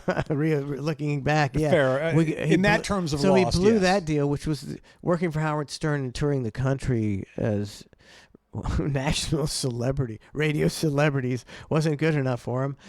So he lost that. I didn't say anything about it. I didn't, then we lost the 102.5. I didn't say anything. Then we even lost the 98.7, which was completely, his doing. And I never said anything. What do you mean completely his doing? What happened? The cheating on the ratings. Oh, yes. Yeah, the cheating on the ratings. So that's why he spent so long trying to convince people that it was a sex tape. Right. Because he wants to mask the fact that we were being incredibly successful again. I mean, talk about somebody who takes a punch with an iron jaw. You lose 98 Rock. Well, eventually you get Sirius. You Sirius. Then you go to 102.5 and kick ass there. Then you lose that. Once again, you come back with your own radio station. After 3 strikes, you're out. Doesn't apply to you. Here we go. Our own station. Let's try to kick ass, and he cheats, and we're done. And that's what he doesn't want people to know. And it's amazing how easy you can propagandize people to believe whatever you want them to believe if you're in their ear enough. He skipped an entire chapter of the book. You know what I mean? Like the entire chapter just omitted about the ratings cheating. Like you just, and that's like like that's a pretty big deal. See, I was so in what you do. I was so dumb, and I was so used to, we'll just get another gig. We always do. I was so used to that I didn't realize that when you cheat on the ratings in your own industry, it's like if you cheat on the guy who got banned from baseball for life last week for betting on baseball, you're done. I didn't realize that, and I hung on for a while going, we can still do this. I didn't realize I was, once again, I was in the bubble. I was in the bubble, so thick in the bubble. It's a 20-year bubble, man. It's, yeah, I mean, I don't think I could blame you for that way of thinking. I wish I'd have thought different. And, it was still still a K gig till the end. Do my bits. Go home. Man, could you I imagine? enjoy doing bits, but I never stopped doing good bits. You know what would have been funnier looking back? I mean, not funnier, but different, right? Think about if you weren't married to Donna and you were just a single dude, right? Just take a step back. Single dude, single mic. And all the strippers and porn stars and everybody are in the studio. Do you stay in the studio or are you still leaving? That's a good question because I don't. Because you're not a stripper. Because I'm not guy. a strip club guy. My mentality would be different because I don't have loyalty to somebody that I feel, I would be affecting my relationship. So I don't know how. I'm not really into that. I mean, it's a real butterfly effect thing, right? Because I've never been into like the nasty stuff. I don't really want to see two people doing shit in front of me. I'm just not. I don't want to see that kind of stuff. Like I was raised. I think it's a different generation. When I was in my teens and early 20s, going to a strip club was like, I'd be afraid to go to a strip club. A bunch of seedy, creepy mother effers. It wasn't. There's no normal people, and then it became more of a normal thing. That it became more of like a nightclub vibe as opposed to a creepy creep show. show. So I was just raised it was a creep show, and I really never wanted any part of the creep show. I don't believe I never went to a strip club on my own. I don't need one brought to me. Do you think at some point in time you would have been, if you were single at that time and you got these? I'm sure I could have been talked into that pretty easy if I was single. But I mean, do you think you would have all right, let's say one of these adult stars like, oh, Mike, yeah, let me take care of you. Do you think you would have found yourself going that far? I don't know. It's a tough question to retro and think about. I'm kind of a weird guy. I've just always been looking for somebody to love. A hopeless romantic. Just looking for a relationship, somebody to share my life with. Sex was never my primary. Isn't that a song? Like Sex was never like my once primary. in my life. I never ever even went out and tried to get laid. It never even crossed. It my always came to you, did it? Well. Woo. Never even. I go out. I would never. I never.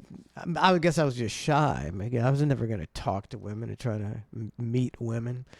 Yeah, I get that. So I don't really think I would have been much of a part of it either. But peer pressure being how it is, I don't know exactly how it would have acted.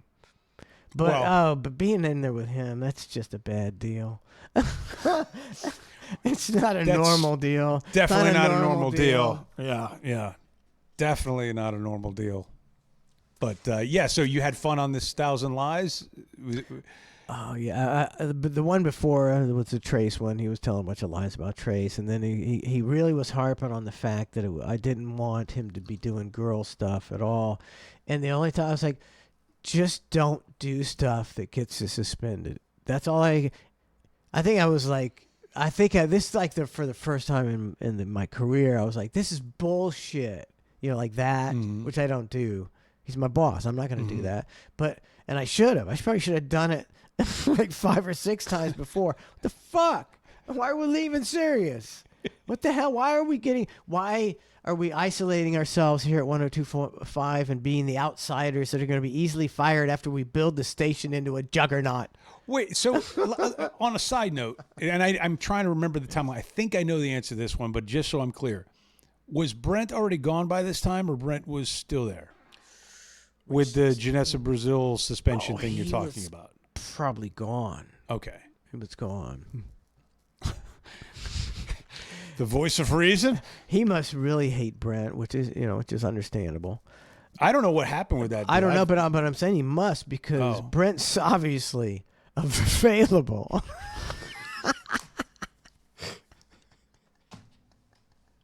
It's like who wants to? Or wait, hold on. Or it's the opposite. Maybe. I don't know. I mean, nor do I really give a shit. Maybe Brent actually how old is he now? What do you think he is? 58. No, I don't know. Maybe at 58. I have no idea. He's older than you, right? Oh yeah. 55. Okay, so maybe at 55 he's maybe going, maybe that wasn't good for me. Maybe he finally realized like you can live life outside of that.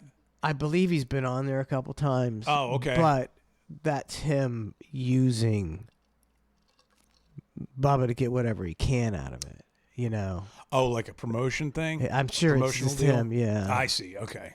But it could be the other way easily, or it could be mutual. And they're both either slightly using each other. I don't think there's much to use Hatley for there anymore. His wife.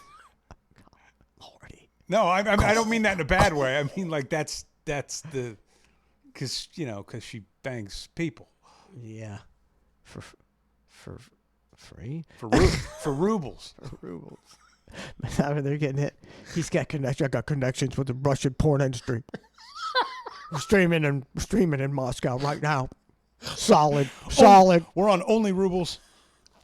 She got banged by 3 Ukrainians last night. Solid. You like this? Huh? You like that? Tell me you like it. You bastard. Oh, okay. What are we talking about?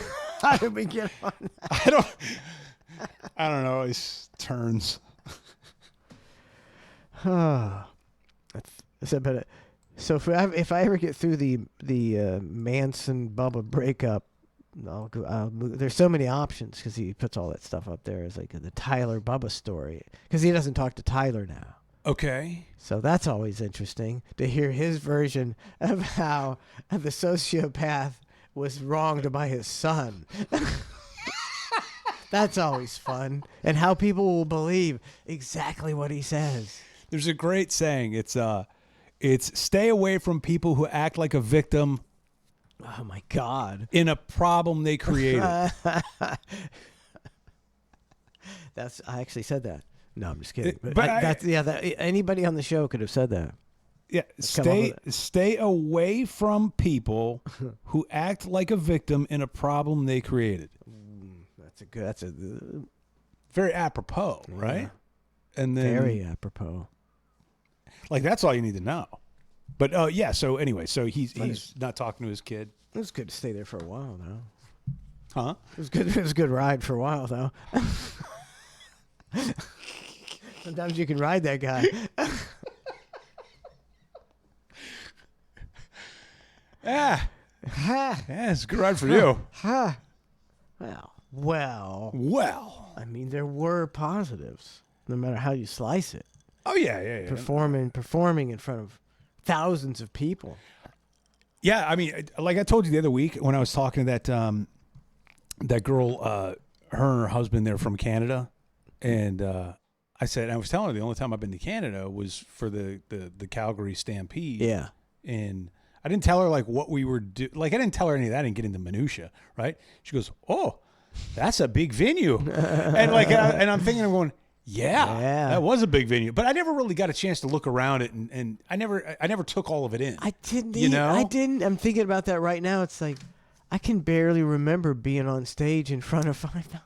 How do I not? I remember it, but I can't get that feeling of how many people it was. Yeah, I couldn't. There was not a moment for some weird reason. There was not a moment to soak that one in, and I don't remember why.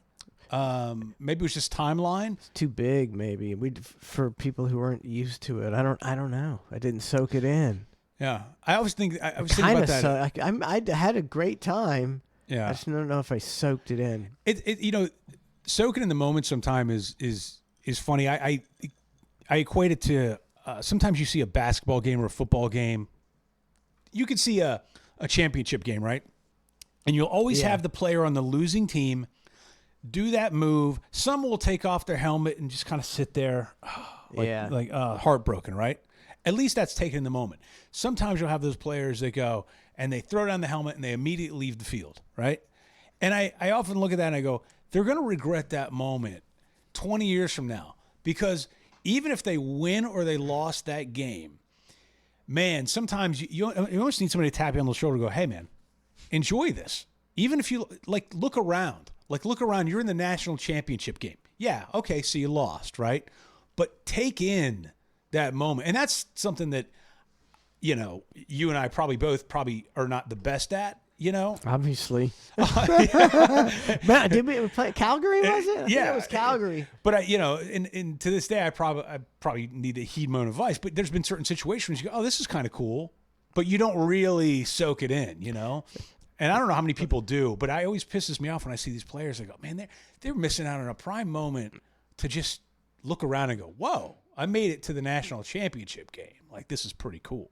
Like, for some reason, it just gets lost on them. And they get since they lose, they get all bent.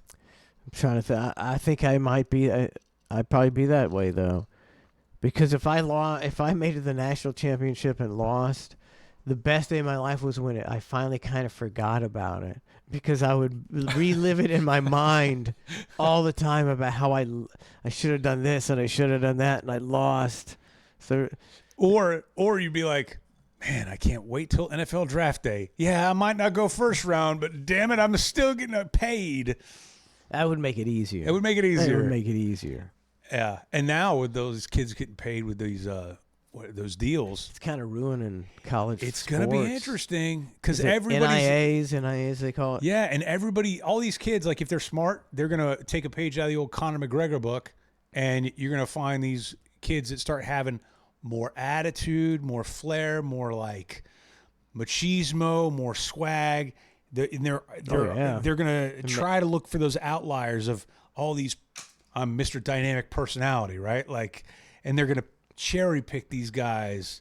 You know what I'm saying? Like, and there's always been those guys, but now you can make money off of it. If you're in a successful program as quarterback and you got some scruples, some chops, some it factor, you're gonna make some money. Yeah, in college football. Like I was looking at 30 for 30 on like Eli Manning, or no, Peyton Manning is what it was. It was the Peyton Manning 30 for 30.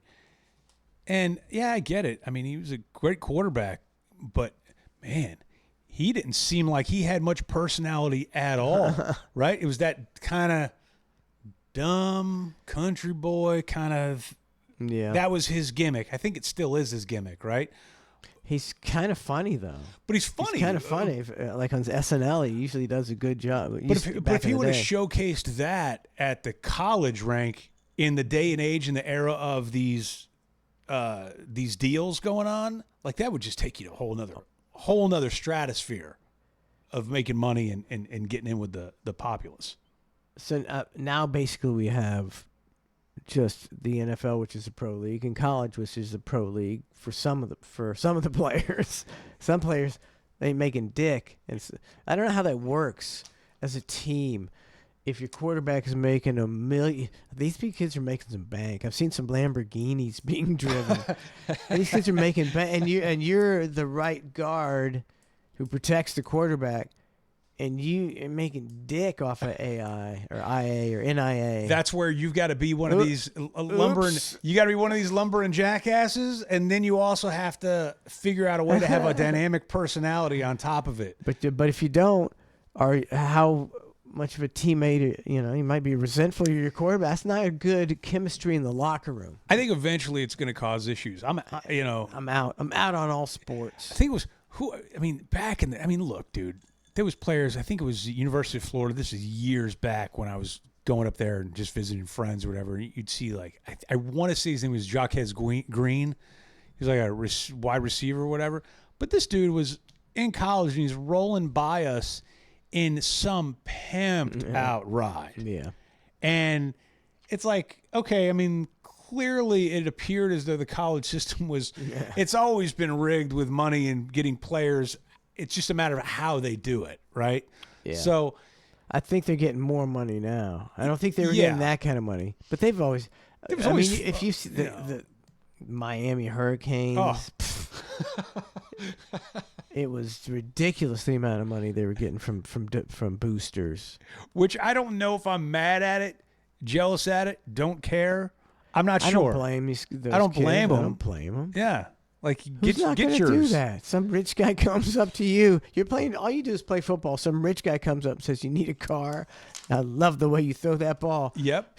Yes, sir. I need a car. What the? It shouldn't be any. I mean, the university can get punished. We can't punish a kid for that. They took Reggie Bush's Heisman away from us. Like, it was.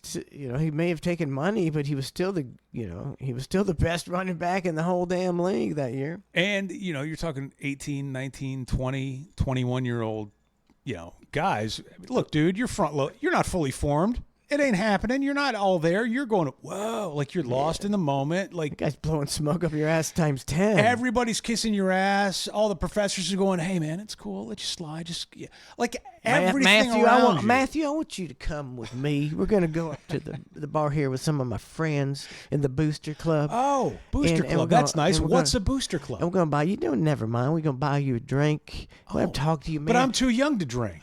Matthew, I am a big fan of yours, and we look the other way at the Boosters Club, Matt, and I want to do some things for you, Matt, because I think you can do big things for this program. Like what? What do you think I can? You're going to win a national championship, and I'm buying you a Mercedes-Benz. Wow, I've always wanted a Mercedes. That's how it goes. Yeah, and it's how it's probably always gone. Yeah. So now I'm watching. The only athlete I watch is Caitlin Clark. That's the only athlete I watch. You're one of them.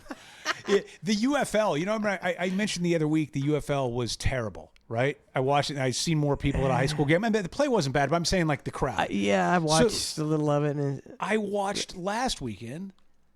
Decent crowd for, like, their conference championship or whatever. St. Louis, I think. Was it the Blue? Yeah, I think so. They have a good fan base. They're one of the few. They have the best fan base in the UFL. St. Louis. So it was a championship game.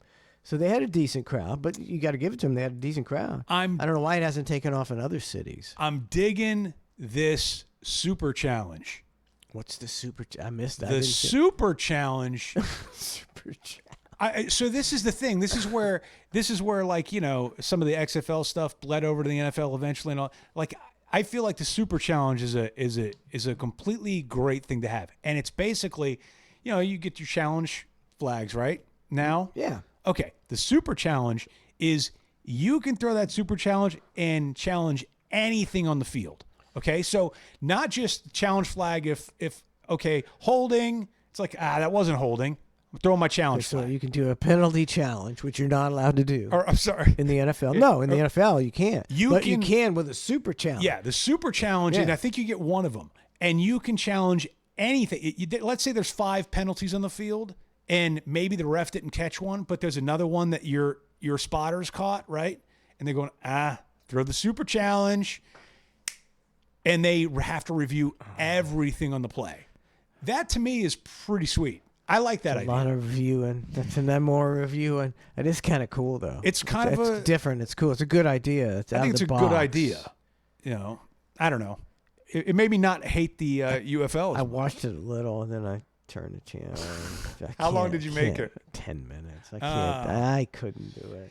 You know, the Couldn't do NFL, it. the NFL machine. I'm not going to watch the NFL. Go ahead. Yeah, you will. I won't. You'll We'll see. capitulate. We shall see. We shall see. We shall see. We shall see. I'll probably watch it. I'm not going to do it. I'm impressed because it really is the NFL machine.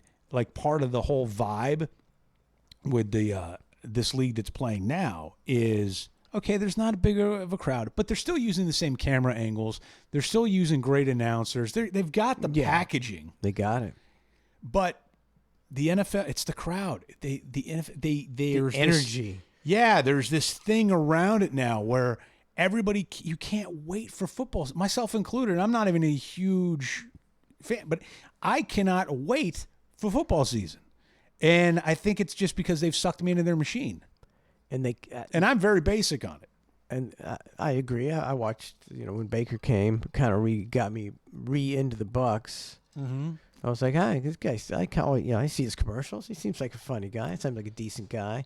He's like he's doing the smelling salts. Yep. He's playing offensive line in practice. When he runs when he goes for the first down, he just puts his head down. Yep. And, he doesn't slide. It's like, I kind of like that guy. So I got back into it, and we all watched the games. So it's a good family. It's like, to me, sometimes I'm just like, I don't care if the NFL is so fucking fraudulent and Roger Goodell makes $86 billion a year. If the family can get together and have a good time, I'll watch the fucking NFL. That's my perspective. Plus, I'll play some bets.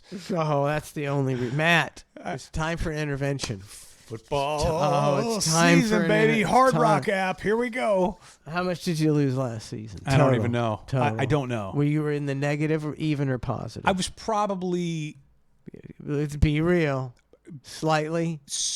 Maybe slightly positive. No. Yeah, because I won the Super Bowl bet. So, and I put what was it? I don't remember. Was it like just a team or like a points thing? Or No, team. Coin flip? No, team. Okay. I believe. I don't even remember who played this. Me either. Just another bet to me, man. You got to let that feeling ride. And then I bet in an NBA because the championships are on, and I'm like going, all right, let's give this a go.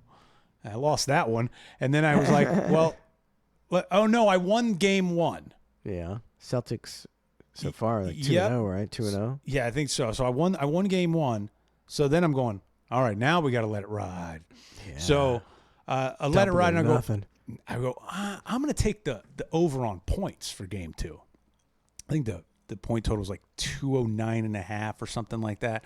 Which I don't even know how that works, but I'm going, all right. So the whole time during the game, all I'm doing is math. I'm just watching the score. I'm going, okay, I got my calculator out. I'm like, all right, 64 plus 42. Wow. What do we need to like?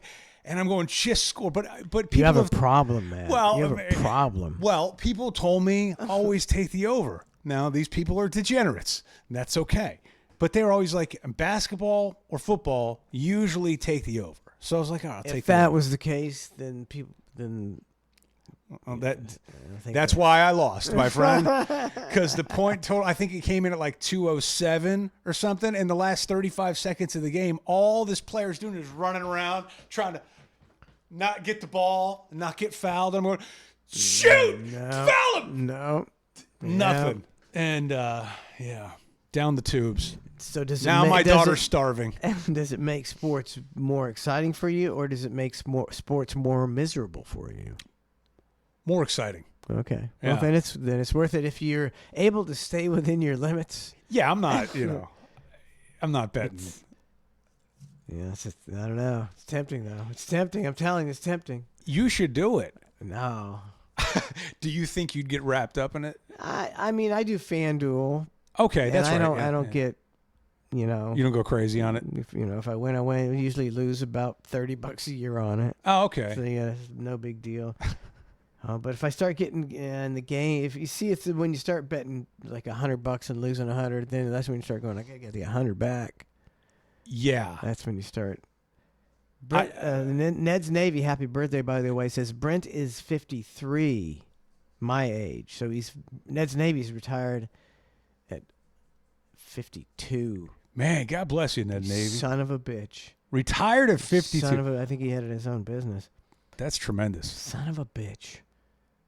But I don't even know what that looks like. Alan from Jacksonville says Hatley's wife fucks Brandon the quad once a year. Really? A quad bang? Once a year. It's an annual event. Oh my God! Once a year. She can only muster up the stomach to do it once a year. On the one day of Christmas. Oh. Wait. Oh. I don't even know what to say about that. I don't even think I should say what I'm kind of down to zero right now. I'm kind of just deflated. I'm trying to process it. I'm trying to process the whole thing. Okay, for a second I thought, okay, my first reaction was, I thought that person meant your friend Brandon. For a brief moment in time, going, Brandon? His wife is good that way. Once a year, you can have sex with a chick who gangs bang black guys. Once a year. Not that there's anything wrong with that. Not that there's anything wrong with any of it. Yeah, and then I had to quickly go, okay, it's not your friend Brandon. It's even worse. It went from a different kind of horror. Brandon would do that to, oh, that guy? Okay, everybody needs a little loving. I think he's a severe case. Like my palms are sweaty right now. I mean, look, I can understand. It's a weird having sex with someone like that, out of the goodness of your heart. Was that what it is? But it's not that. Oh, it's for some kind of weird titillation from somebody. Who wants to see that? Who wants to? That guarantee is being filmed, right? I mean, everything he does is filmed, so I would imagine. It's not like a traffic accident. It's 10 times worse than a traffic accident. You don't even want to turn your neck. It's just why? Keep driving? Why? No, you just keep. You see, 10 and 2, 10 and 2. Eyes ahead. 10 and 2. Don't, dear Lord. I don't want this seared into my brain. Oh, it's like that. I'll never forget the when Sketchy Press sent me the clip of Hatley in a like just a little bit below the balls shot of him masturbating. Oh. So you could see laying on a bed.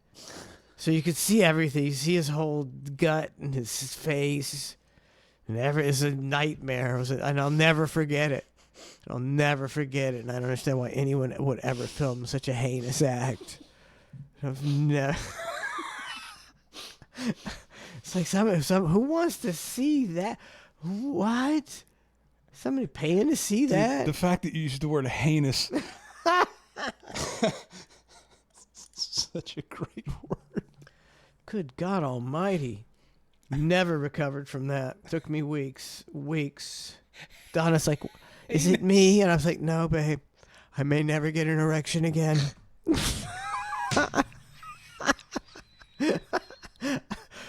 She's like, were you thinking of Brent again? I was like, yes, I'm sorry. I'm sorry. I can't get it out of my mind. I can't even wrap my head around this whole the whole thing. It seems like it's a whole thing. It's a whole thing. I can't even wrap my head around. World. We're not. I don't even think I'm prepared to comment on it. I got to like fully formulate a thought on that before I even dive into it. Certain people who live certain ways that I can't comprehend. Yeah, like I go to nudist colonies to distribute flowers on occasion, and I see these people. I'm like, why? Shorts and a t-shirt ain't that hard. It's not that uncomfortable at all. I find it quite lovely. I find it way more comfortable than walking around the neighborhood with my junk slinging around. I won't even go check the mailbox with my shirt off. Like, for real. I don't even want to go in my backyard.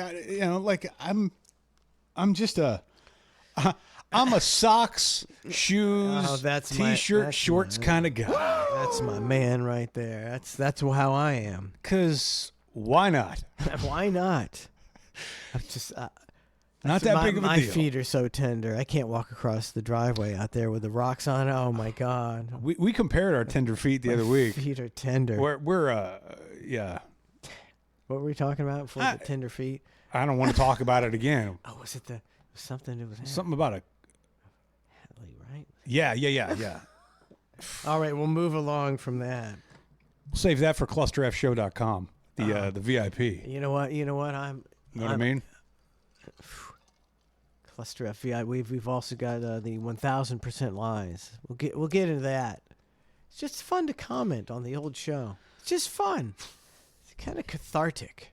Sometimes cathartic. Sometimes. You know what? I'm pulsed out.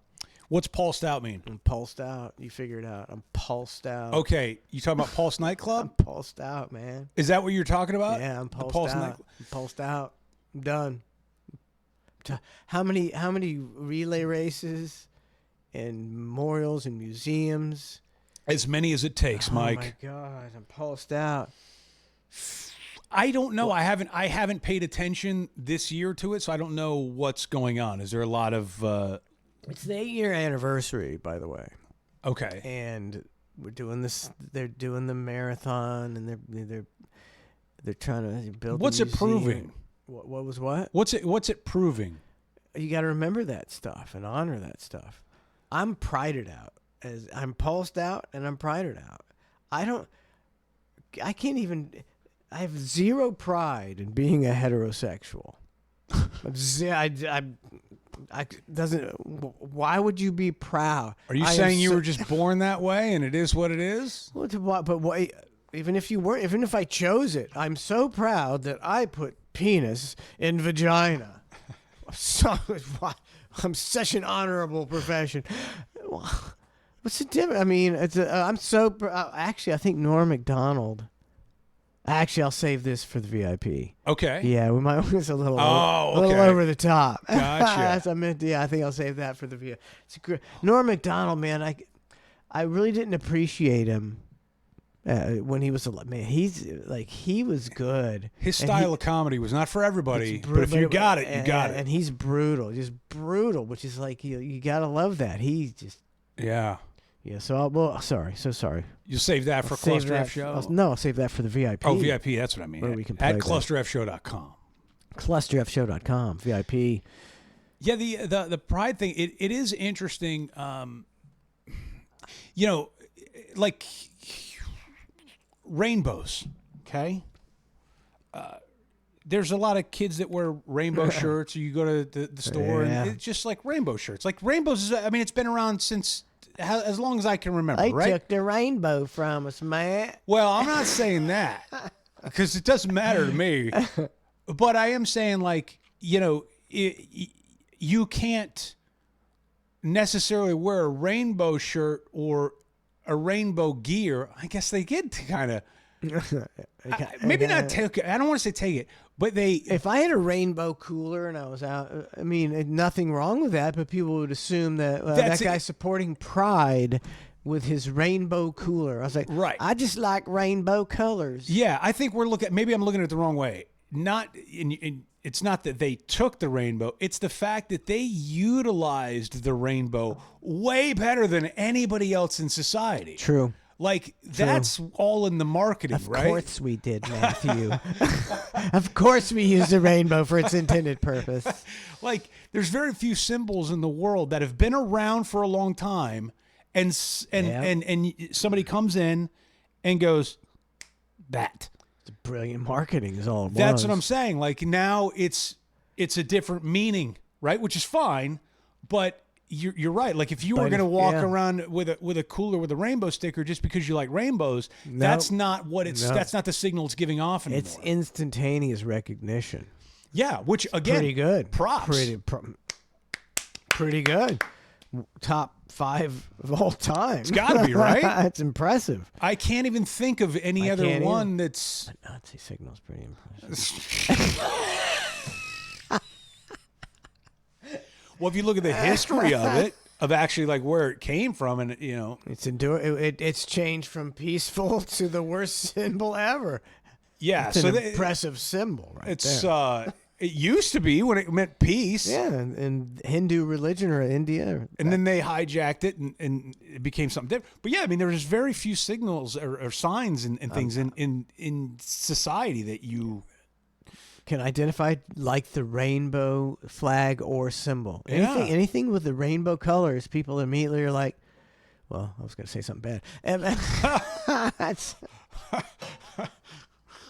people in the South might say that. No, I'm just prided out. I'm tired of them painting pride murals on the street where you know somebody's going to do a burnout on it, because that's just human nature.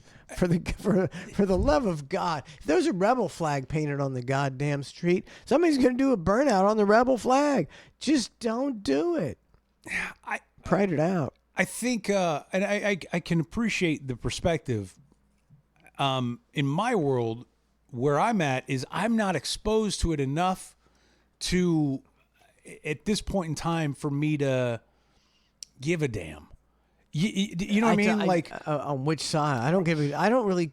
Well, you don't care personally, but you're saying you're prided out because like everywhere you look during this month, it's like you're getting inundated with it. And as my wife said last night, she's like, because we don't care. Like, we're very progressive. Mm-hmm. I could care less about anything gay. I'm pro-gay marriage, whatever. Right. But she's like, man, I'm getting kind of sick of it. It's kind of starting to make me not like this pride stuff. And I was like, that's the plan, babe. Because you didn't care before. And why in the world would you care now? Because they're just like shoving it down your throat. And you're just like, stop it. Yeah, I'm not proud. You don't be proud. Just be. And I'll leave you be and you leave me be. I think it is interesting of all the months and all the day and all the celebration in general, right? Like if you look at every day, there's National Cupcake Day. There's this. Oh, there's it's absurd. You know, it's to the point where I'm everything down. That's why you got to do a Pride Month. Perhaps, but I just haven't, like this month, for instance, right? Like I know it's Pride Month, but I haven't been out enough or exposed enough to see anything. To see it. Me either. It hasn't, other than TV. What'd she say? Uh-oh, Donna's fired up. She said you see it on the news every night. She really doesn't like Pride Month, huh? She feels it's being shoved down our throats and she doesn't understand why you have to have pride. Just be you. I don't have pride that I'm a heterosexual. You shouldn't have. I don't have pride. Then you need some pride. I don't have white pride. White pride. You shouldn't have black pride. There's no pride in being born a certain race. I'm not proud that I'm a Floridian. I was born in fucking Florida. It was just the way the cards landed for you. It's the way the cards fucking landed. Yeah. That's what we need to say. Quit being so proud of everything. It's just the way it happened. Be miserable and not proud like everybody else. Everybody else. Who says you get to be proud for a month? We ain't proud ever. I can't think of one time I've been proud. Come to think of it. And you get a whole month of being proud for nothing. Man, maybe we need to do that. Yeah. I'd like the feeling of being proud for a month. What, average schlep Pride Month? We're the not showing off, not falling behind month. Where's the month for a nice C? Yeah. And the mediocre Pride Month. That's mediocre July. We get 2 months. Mediocrity. Because we can't quite get it all in one month. And the parade never happens. We talk about the parade. Oh, yeah, but we never, And then it actually happens, but like 3 people show. It's a mediocre parade. Could have been a lot better. Yeah. Yeah, the feeling of pride. I don't know that one. Oh, Matt, you've got a lot to be proud of. Maybe, but I don't feel it. But I also equate. Why not? Well, my proud would be equated back to like ego, and I've sustained a massive amount of ego death. So there's no ego or pride anymore. So it's like a blank slate. Are you a good father? I hope so. Do you think you're a good father? I think I'm So okay. are you proud of? Are you proud of that? I'm proud of my kids. I'm not proud You're of not them. proud that you were a decent father. Decent is not a Well, decent is not a proud I tried word. to put you over, and you could. I'm not good at it. I think I'm also self-deprecating. You're not good as so. a dad. You're a No. terrible dad. I've heard it here first. Oh no, the word on the street. I'm saying I don't. I'm proud of my role, right? But I wouldn't. I'm not out there bragging about it. No, I'm not. That's not pride. See, I equate pride. I equate pride to like braggadocious on some level. No, I mean they say. I mean that's the old saying. They say that pride comes before a fall, Which is true. but for me, I think you can be proud of something. I think pride. What? So you felt the immense feeling of pride? This is what you're saying? We just spent 5 minutes talking about how we're mediocre. We feel no pride. Now you've got pride all of a sudden? What makes you so goddamn proud? I was trying to get you to feel pride, Matthew. Never going to happen. Like when you look at, like I'm proud that I was a decent father and a decent husband, and I stayed with, we had a cohesive family unit, and we raised our kids properly, and they didn't become criminals, and they became productive members of society. Yeah, but it didn't hurt anybody. I'm proud of that. Okay, but see, you're using the word proud and then the word decent. Like, I'm proud that I'm decent. Like, I'm just being humble. I was a fantastic father. Well, that's what I'm saying. That's proud, right? I loved the hell out of my kids. I did everything for them. Just as Donna did. So we were great parents. Probably a little too great.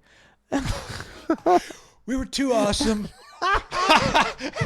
Now you've taken the other approach. Now you're way proud. So I'm going to tell you, we did a fantastic job. Probably too good. Too good. Did everything for him.